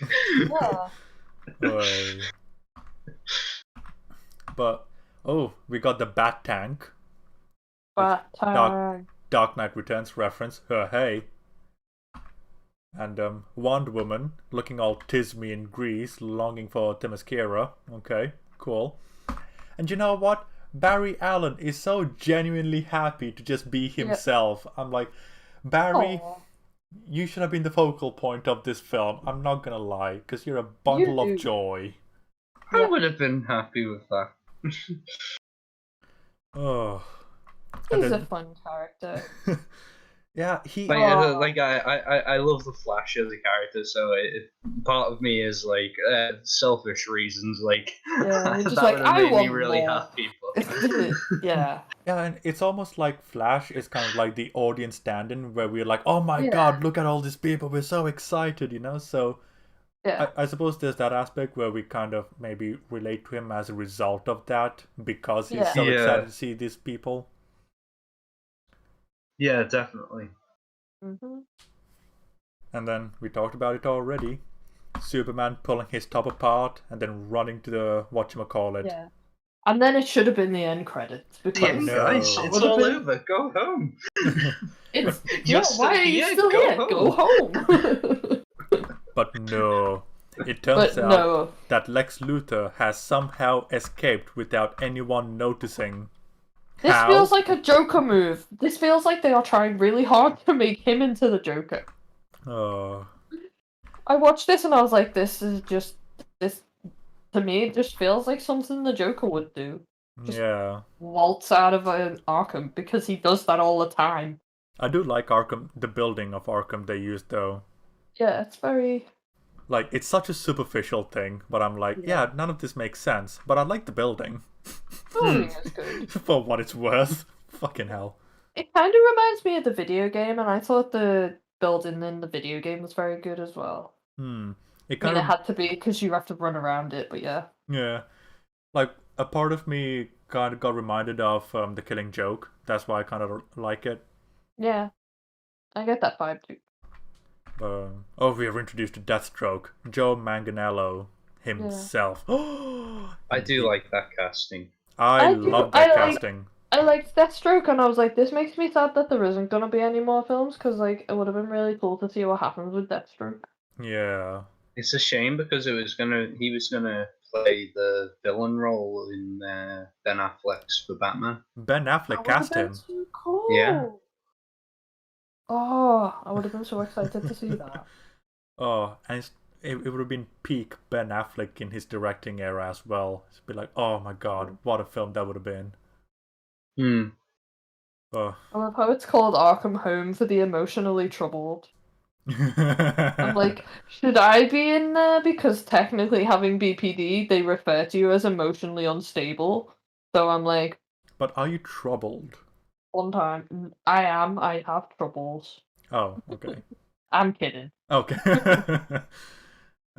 You'll be fine. I know. It was a joke. But Bad joke. we got Bold We got Lex. a bow. Yeah. And he's saying, oh, I've got more important things to do, but if you want to fight the Bat, his name's Bruce Wayne. And Joe Manganiello says, hey, looks like we can celebrate. And I'm like, okay, setting up the Batman film. That's never going to happen, unfortunately. Yeah. But, okay. Yeah. And then we go to the stapled The on scene. nightmare sequence. Like, visually, I love this world.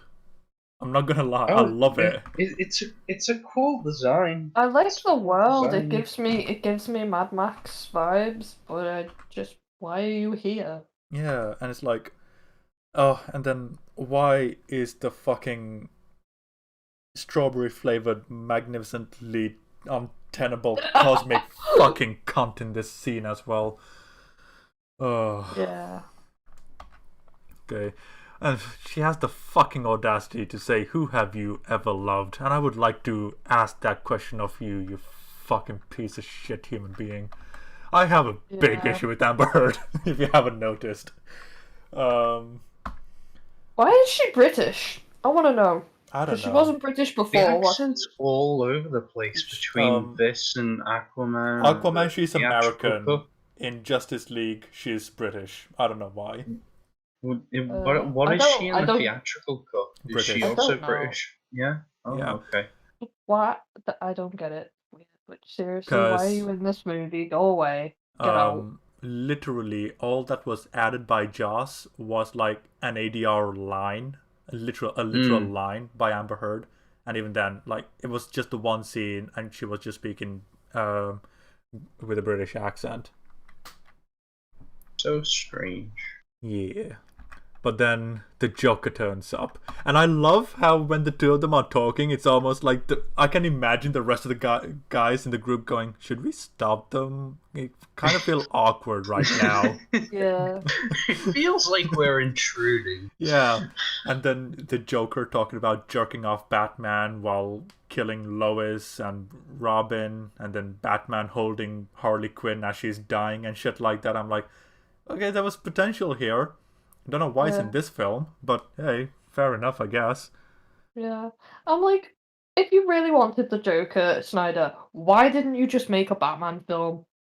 Like we wanted in BVS conversation. Yeah. Oh. Why is he... I don't get the choice of makeup around his mouth. I really don't. It looks like... I don't know. It looks like he's practicing for his role as Mobius. You know, the vampire that he was supposed to play. Oh, but Mobius looks so fucking cool. He does, and I'm sad that movie didn't get made. It's made. It's made. It's just not released. That's what I mean. Oh, Really. okay. I want to watch it. Oh, me too. It's coming. I don't know when it's coming out, but it's coming. Yeah, because Yay! it's done, as far as I know. I Awesome. think it might have been pushed to 2022. Why is he tilting his head? Like, every shot he tilts his head one way and then tilts it back again. Like, also, why does it look like he's just, like, eating a bunch of strawberries and forgot to clean his face afterwards? You know what I want to know? How the fuck is Jared Leto nearly 50 and still got a body like that in Mobius? I know. Life's just not fair, man. Because he's an actual vampire. Why is he wearing yellow gloves? Because it's fucking Joker, who knows? Fucking confused. Who knows why madmen do what they do?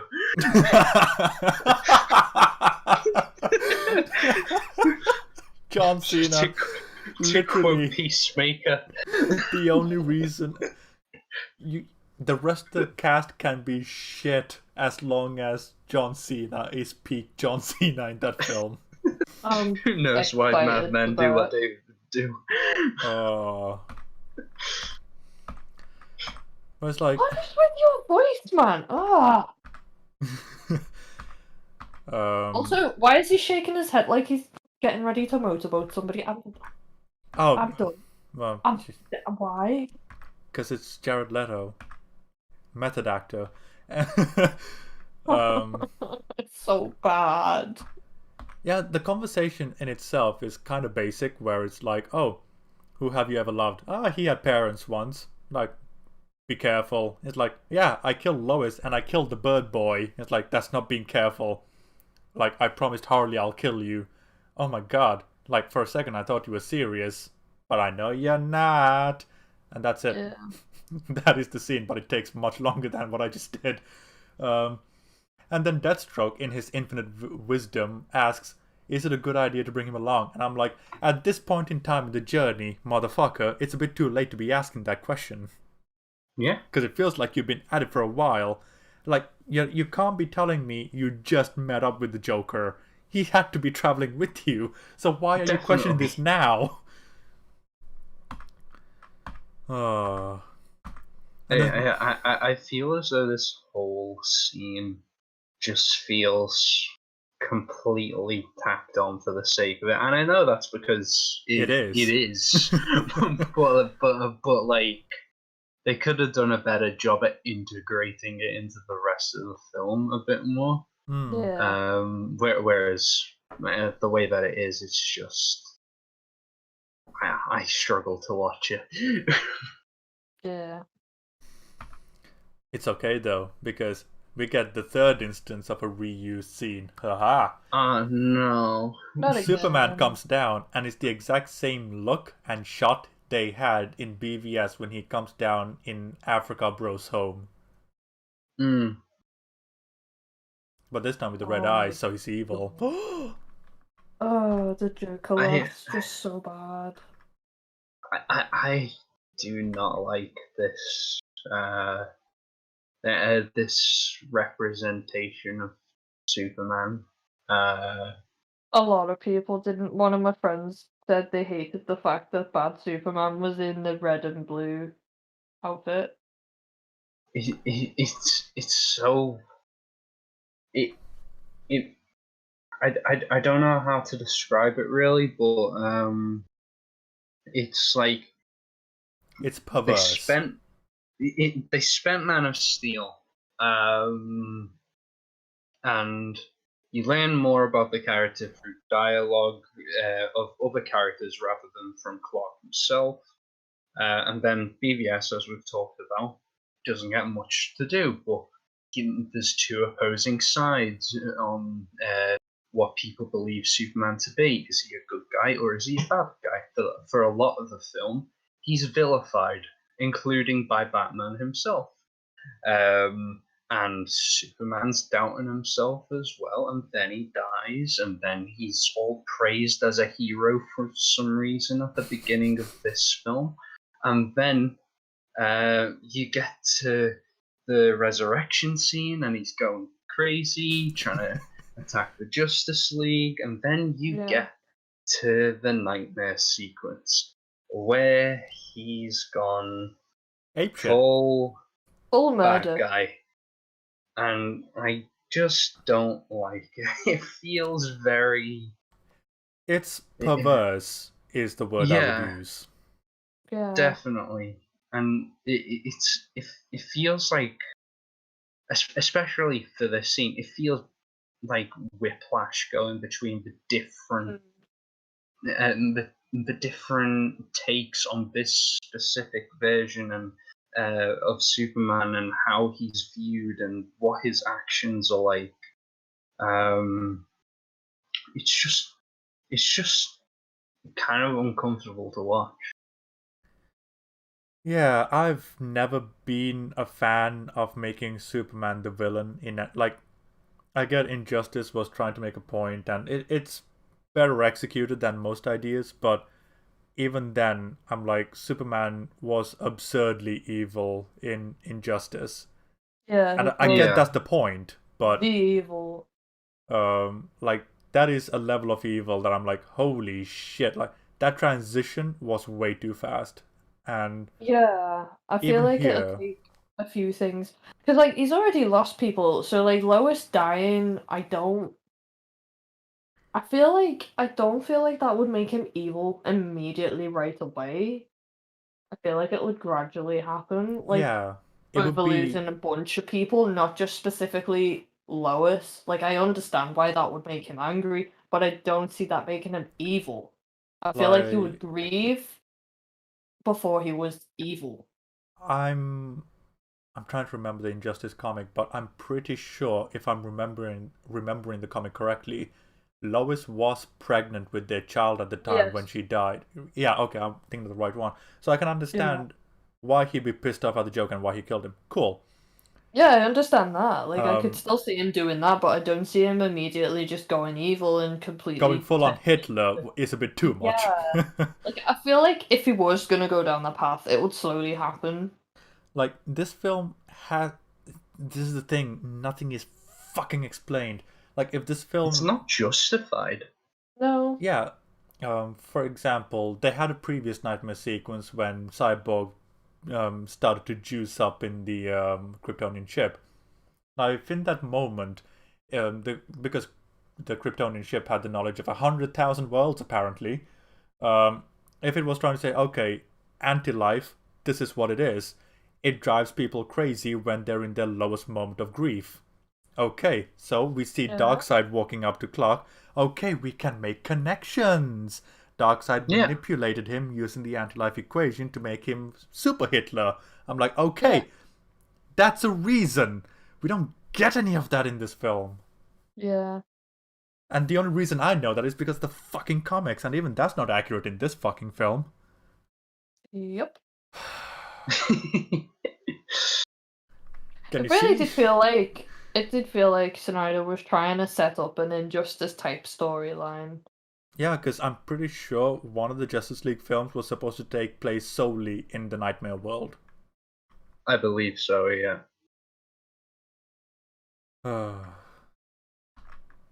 But yeah, it's okay because Bruce Wayne wakes up. So hey, and now we get the character assassination in the record time. A Martian Manhunter refers to himself as Martian fucking Manhunter in front of a fucking man. I can't remember. Does he call himself John Jones? No. No. Some people call me Martian Manhunter. Which people? Please explain Who to me, calls you you fucking... Why not call yourself John Jones? It's not as though you're calling yourself General Swanwick, Colonel Swanwick, or whatever. Yeah. And it's like, it's almost like saying... it's almost like you've got a tiger walking up to a gazelle going, "Hello, some people call me a predator who eats meat." And the gazelle's like, "What the fuck are you talking about, bro?" Yeah. Oh. It's... Oh, and Bruce Wayne in... Ben Affleck, bless his soul, he was just not having any of it in this scene. He was just sleepwalking through the entire scene. He was like, "Alright, sure. I'm not getting paid. I'm not trying. Okay, glad to have you around. Doozies." And then he just goes back to bed. I'm like, Yeah. fair. I would do that too. Well, it's like you were talking about it earlier, David. Like, Martian Manhunter, we know now exists in this world. Well, we knew it earlier as well. But let's just reinforce how fucking broken his character already is, considering the fact that he's had less than 3 minutes of screen time. Yeah. That's fucking impressive. It's very impressive. But Because at the end of the day, if we're gonna buy this guy as a hero, it just really brings to question why on earth would he stay out of what was happening in Man of Steel and BVS? I mean, And Justice League. And Justice and League. Justice League, because he knew. Well, Johns, considering he's been in 3 minutes of screen time in a 4-hour film, has been thoroughly destroyed. It's like, I love seeing Martian Manhunter. That's very cool. But it doesn't make sense. Oh, God, yeah. But, yeah, at least, you know what? With that out of the way, we can finally make our way to the ending of this film, where greater things are to come. Yes. Woohoo! Do you know what? I do love the Foundation theme, though, that the Justice League theme they played during this moment. I really like it. The music was really good by It was Junkie XL, right? It was. The music. Well, very good music. I much prefer Junkie XL's music in the Snyder cut to Danny Elfman from the theatrical. Danny Elfman, yeah, who kind of did a mishmash of everything. Yeah, he reused a lot of the music from that's kind of iconic, like the John Williams Superman theme and the '89 Batman theme, and that Flash music in the theatrical cut was very similar to the TV show. I was gonna say, yeah. But yeah, give or take 12 hours later, we're finally done with this turd. Thank you. The now 18th, we get to talk about stuff. The 18th is gonna be the final nail in this DC coffin. Yeah. What a wild ride. Yep. We're not revisiting this universe. Ever again. Ever. We're done. Mm-hmm. Oh. Right, so, Yeah. I watched Justice League, and you know what? It's weird, because going through it, in a weird way, Zactus League felt a lot shorter than Justice League, considering the fact that Justice League is like an hour 49 minutes, excluding credits. Yeah. Like, I really love the pacing of Zactus League, despite the nonsense. Yeah. And also, watching Justice League, I'm like, this is like a really long trailer for Zactus League. I can kind of see what you mean there. Because, like, yeah, I kind of see what you're trying to do there. And then Zactus League is like, yeah, we bring it all in, bro. It's like, oh, Jesus Christ. And more. Yeah. But it's like, you can kind of see where the changes were made as well. And, like, I'm really curious because Joss originally had a 2.5 hour version of the film that the studio forced him to make 2 hours. So I'm curious, like, what was the additional 30 minutes in the Justice League cut that was forced to be cut? Because I'm not gonna lie, like 70% of Justice League is still in Zactus League. Yeah. What's changed are fucking hell, puberty again. But Not what's again. Second changed? round. What's changed are dialogue in a couple of scenes, ADR work, and changes in location. That's about all that's different in certain scenes in Justice League. And also, I would argue, not that they're good, but there are 3 decent character scenes in there as well. One we already talked about, which is with the Flash, and 2 of them between Diana and Bruce.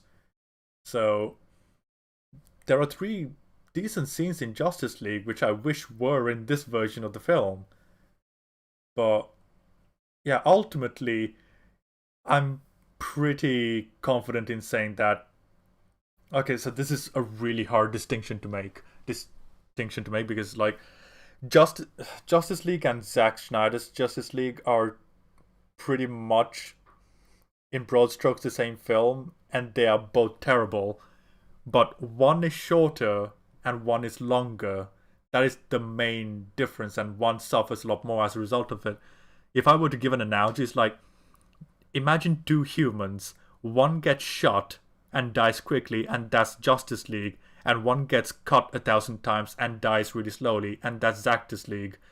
And whichever one you think is better is dependent on how many problems are stacked up upon each other and how short it is. That's what I've come to the conclusion of. Fair enough. I did go off on one there. Yeah, I do not want to watch Justice League to compare, to be honest. This movie was more than enough. Oh, yeah. Like, I decided that as the host of this, I wanted to have full context so that we can have a balanced conversation on the 18th. As of the time of recording, because who knows when it's going to get released. Well, actually, I do. Nice. You don't. Muha! But, okay, so, David, are you changed in your opinion of Zactus and Justice at all, or is it Zactus is better? I know personally, I have not seen Justice League since 2017, but I remember. I wonder why. I remember certain scenes. I remember enjoying some scenes in that film that are not in the Snyder Cut, and I remember also very much disliking a bunch of scenes and scenarios in the theatrical cut. Yeah.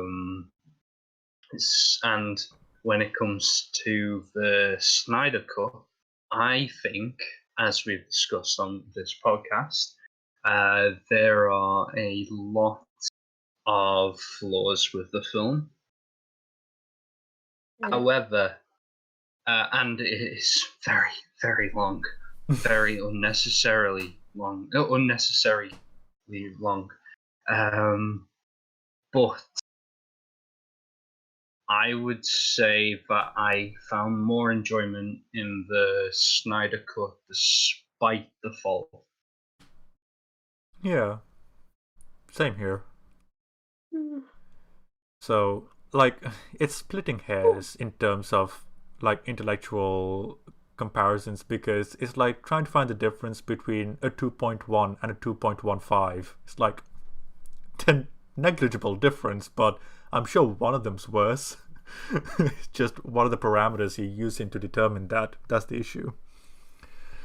And but if I had to pick one to watch again, it's gonna be Zactus League. I'll tell you that much. Yeah, I feel the same way. I never felt an inclination to ever watch the theatrical cut ever again. It was one of those experiences where I kind of came out of the cinema and I just kind of felt nothing. I wasn't angry or sad. I just kind of felt nothing. Coming out of the theatrical cut, like, okay, that was it. Whereas coming out of the Snyder cut, I actually found myself exhausted first and foremost. It is a Chungus film. But I also found myself having enjoyed it. Like, there were aspects of the film where I was like, oh, I enjoyed that. Like the Flash turning back time sequence. Or I really enjoy the fight between Superman and the League. It's a fun sequence, particularly when Flash is caught off guard. Yeah. Yeah, and then just like plows into Aquaman. I enjoyed that too. So yeah, there are certain scenes in the theatrical cut that really amp up my enjoyment of that particular cut of the film compared to the theatrical cut, and I really much prefer the distribution of character beats in this film compared to the theatrical cut. Like, there are moments in the theatrical cut that are much better, like the Flash and Batman sequence where Batman's trying to encourage Flash and help him ease his anxiety. That's a much better scene, and I do like the Batman and Wonder Woman scene that you were talking about earlier, Dylan. Whereas in the Snyder cut, I feel as though while sometimes less can be more, I did much prefer having a bit more with each of the characters, and I much prefer Cyborg's arc in this film compared to the theatrical cut as well. And also Steppenwolf is much better here than he was in the theatrical cut, from what I'm remembering. Oh yeah, Steppenwolf in the theatrical cut was the equivalent of wet, soggy paper in terms of depth. Oh dear. Care for that character at all. I didn't feel any sense of danger whenever that character was on screen. Whereas in the Snyder cut, I was like, oh yeah, I feel this. I get how bad this situation could be. So that's another thing that I took away from it. So all in all, I'd say I much prefer the Snyder cut despite its flaws. Yeah, and I do agree with you on Steppenwolf in terms of a character. There's something there in Zactus League. And Zactus League, Steppenwolf looks like a badass motherfucker, whereas Justice League looks like Steve from down the road with cosplay on. And not even good cosplay either.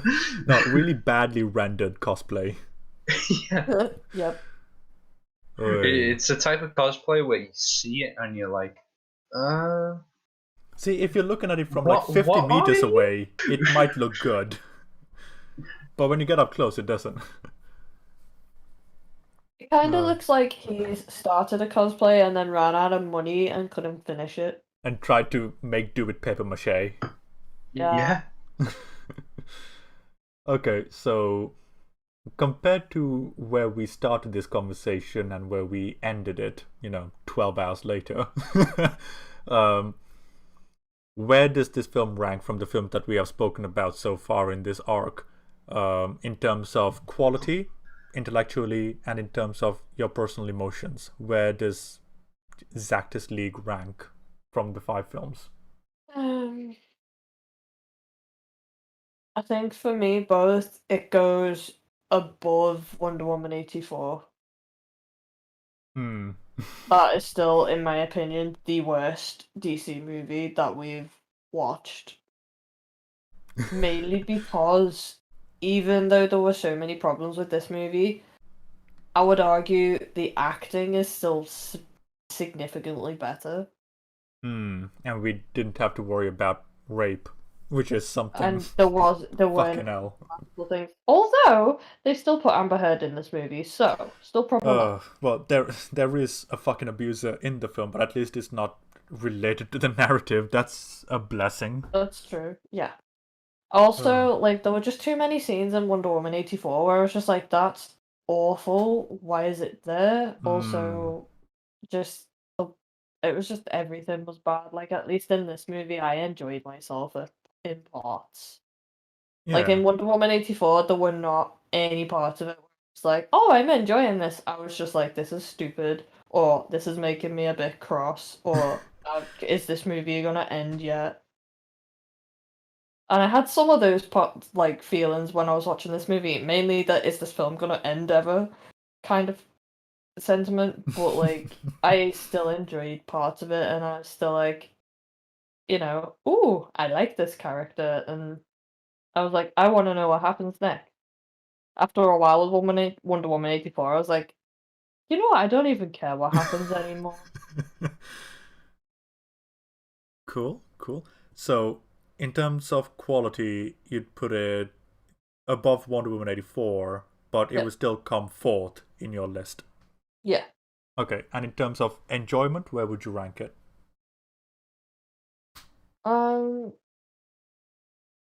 I'd say for enjoyment, probably.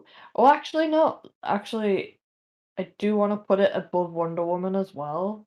So both Wonder Woman films, I didn't enjoy as much as this movie. Okay, cool. Wait, are we talking Both, intellectually like, or emotionally? For both intellectually and emotionally, I think. Okay. I had more issues with that than this film. Fair enough. And emotionally, would you put it above the previous 2 Zack Snyder films, or would it be the least? Emotionally, I think emotionally, I would still probably put it above Batman v Superman, just because I enjoyed it more than Batman v Superman. But intellectually, like Batman v Superman, it's very weird, but it makes more sense.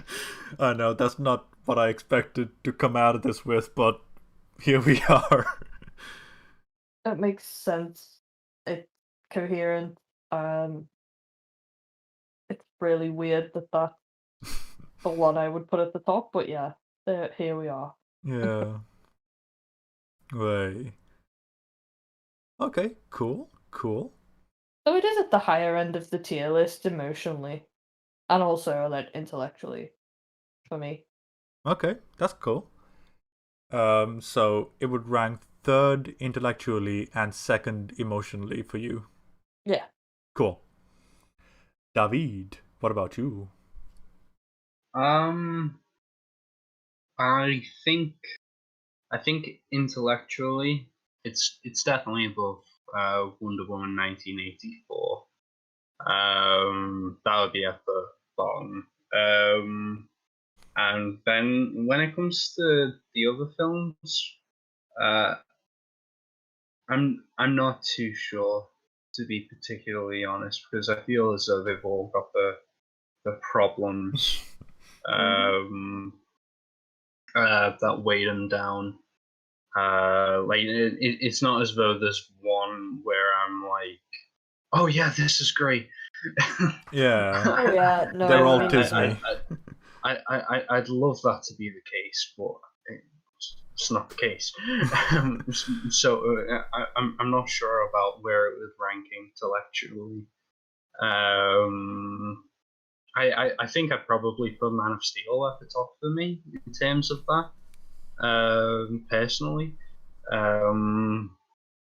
But in terms of my emotional enjoyment of all of the films, it's going to be on the higher end.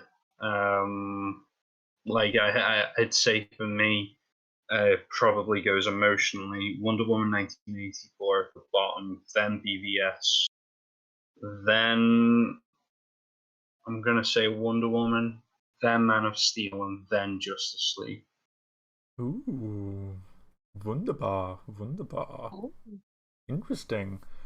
So, yeah, intellectually, fucking hell, who would have thought this is the way it would turn out? But, so for me, as far as I'm concerned, again, 84 dead last. I'm glad we're all in agreement with that one. And then I would put Zactus League on 4th intellectually because of sheer attrition. If that film was half an hour shorter, it would have easily leapfrogged Wonder Woman. But I consider the issues with Zactus League far more egregious had they been moving forward, because there are so many mechanics that are completely destroyed with the Flash moving forward, and Darkseid has been turned into a fucking moron, so doesn't have any of the threat factor anymore. So because of that, of how consistently it has fucked up and destroyed Martian Manhunter as well, like these are 3 big world destroying issues and it's all in one film, whereas Wonder Woman had like one big issue that destroyed the world. So because of that, I'm putting Zactus League on 4th, then Wonder Woman, then Man of Steel, and BVS at the top, which I didn't expect to happen. I was not expecting that to be my list intellectually, but hey, what do you know? Emotionally, it would be Wonder Woman 84, Wonder Woman, Man of Steel, BVS, and Zactus League at the top. Cool. Nice. Yeah. I guess I just didn't have an emotional attachment to this movie as much as you guys. That's fair. Yeah. I mean, that's why it's called emotions. You can't rationalize those, but your thoughts, that can be. Great. Oh, so before we finish, there was the thing I want to bring up at the start of the episode, but I want to hang off till the end, just in case. But did you guys read the Vanity Fair article with Chris Terrio on the making of Justice League? I did not. I did not either. I think I caught glimpses of it. It was fascinating. Like, I still don't think he's a good writer, but out of these 2 films. But the way things went down was so fascinating to read about. And it gives you a very different lens because, so originally, Chris Terrio was brought in by Ben Affleck on BVS to fix up the script a bit. So that's where a lot of the changes started coming. And apparently, it was Warner Brothers that had a lot of the dark elements that he had to try and make lighter. And I was like, whoa, okay. Oh? That's weird to know. And he's like, do you know what? Zack's not going to say this because he's too much of a nice fucking dude. But I'm not. I saw that. So I'm going to be straight with you guys. I was like, fair enough. And they gave him Justice League, but like we were saying earlier, Justice League was being written before the scripts for Wonder Woman or Aquaman were being put together, so they were flying blind for the most part, considering these films were already being made. And there was a distinct lack of communication between them, and a lot of the producers were telling him what to put in the script despite protests and stuff like that, and it's like, holy shit. And consider, like, it got to the point where Chris Terrio wasn't even allowed on set. And as the writer, he wasn't allowed on set, but you got producers coming in telling them what they should be filming that day and stuff like that, despite all the pre-production and stuff. So Chris Terrio was so surprised that so much of his original script was shot by Zack Snyder. Like, that's how insane it is. Wow. Like, it was a fascinating read. Is the article called "He's Super Pissed Off"? He's probably, yeah. I Because can't it says remember what. Justice League screenwriter Chris Terrio is super pissed off. Yeah, that's probably the one.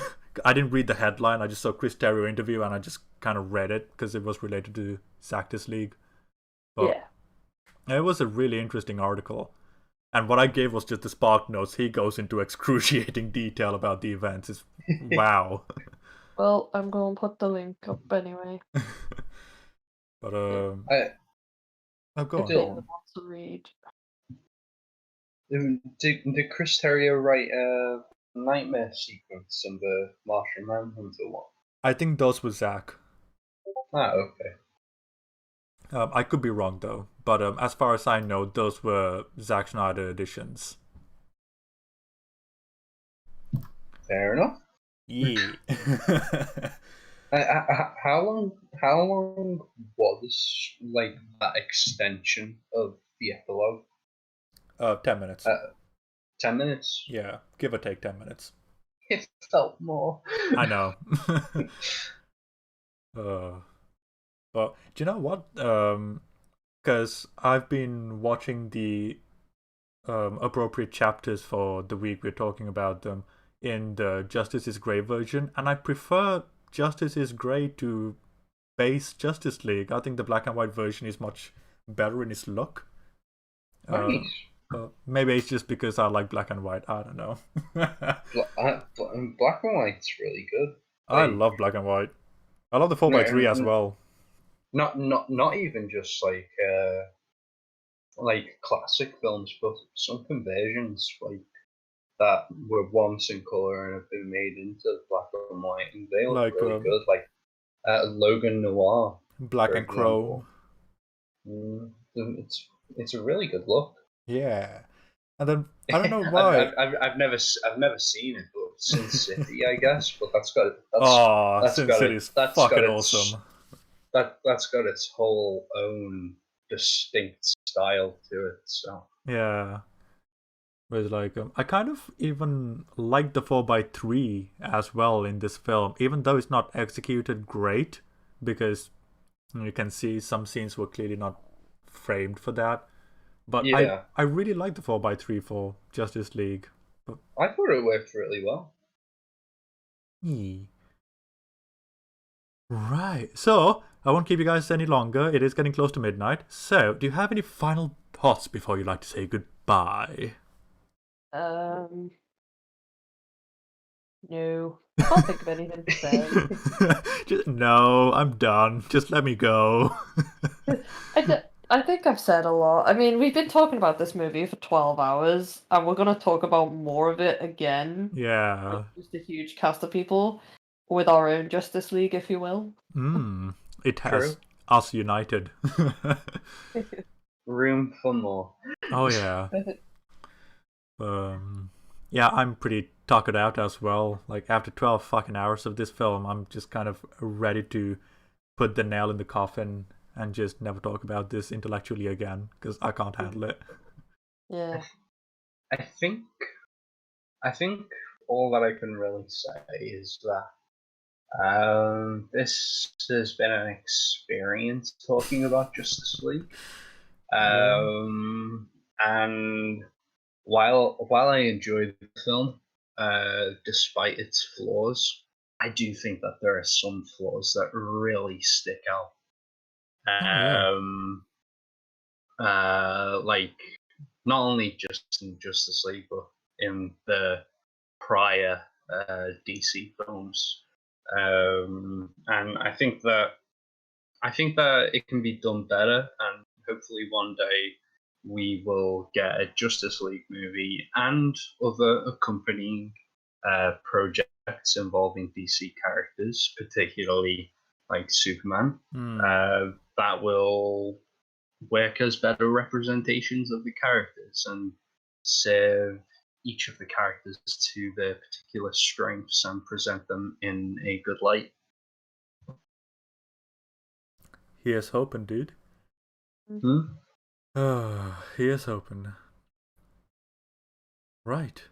So with that out of the way, thank you anyone for listening up until this point in the stream. I keep saying it's stream. Fuck this episode.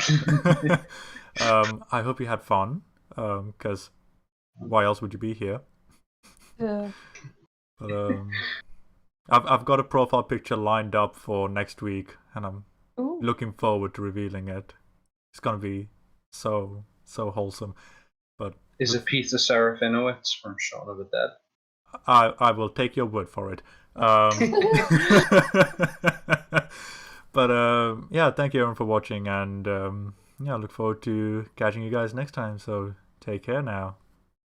Bye. Bye.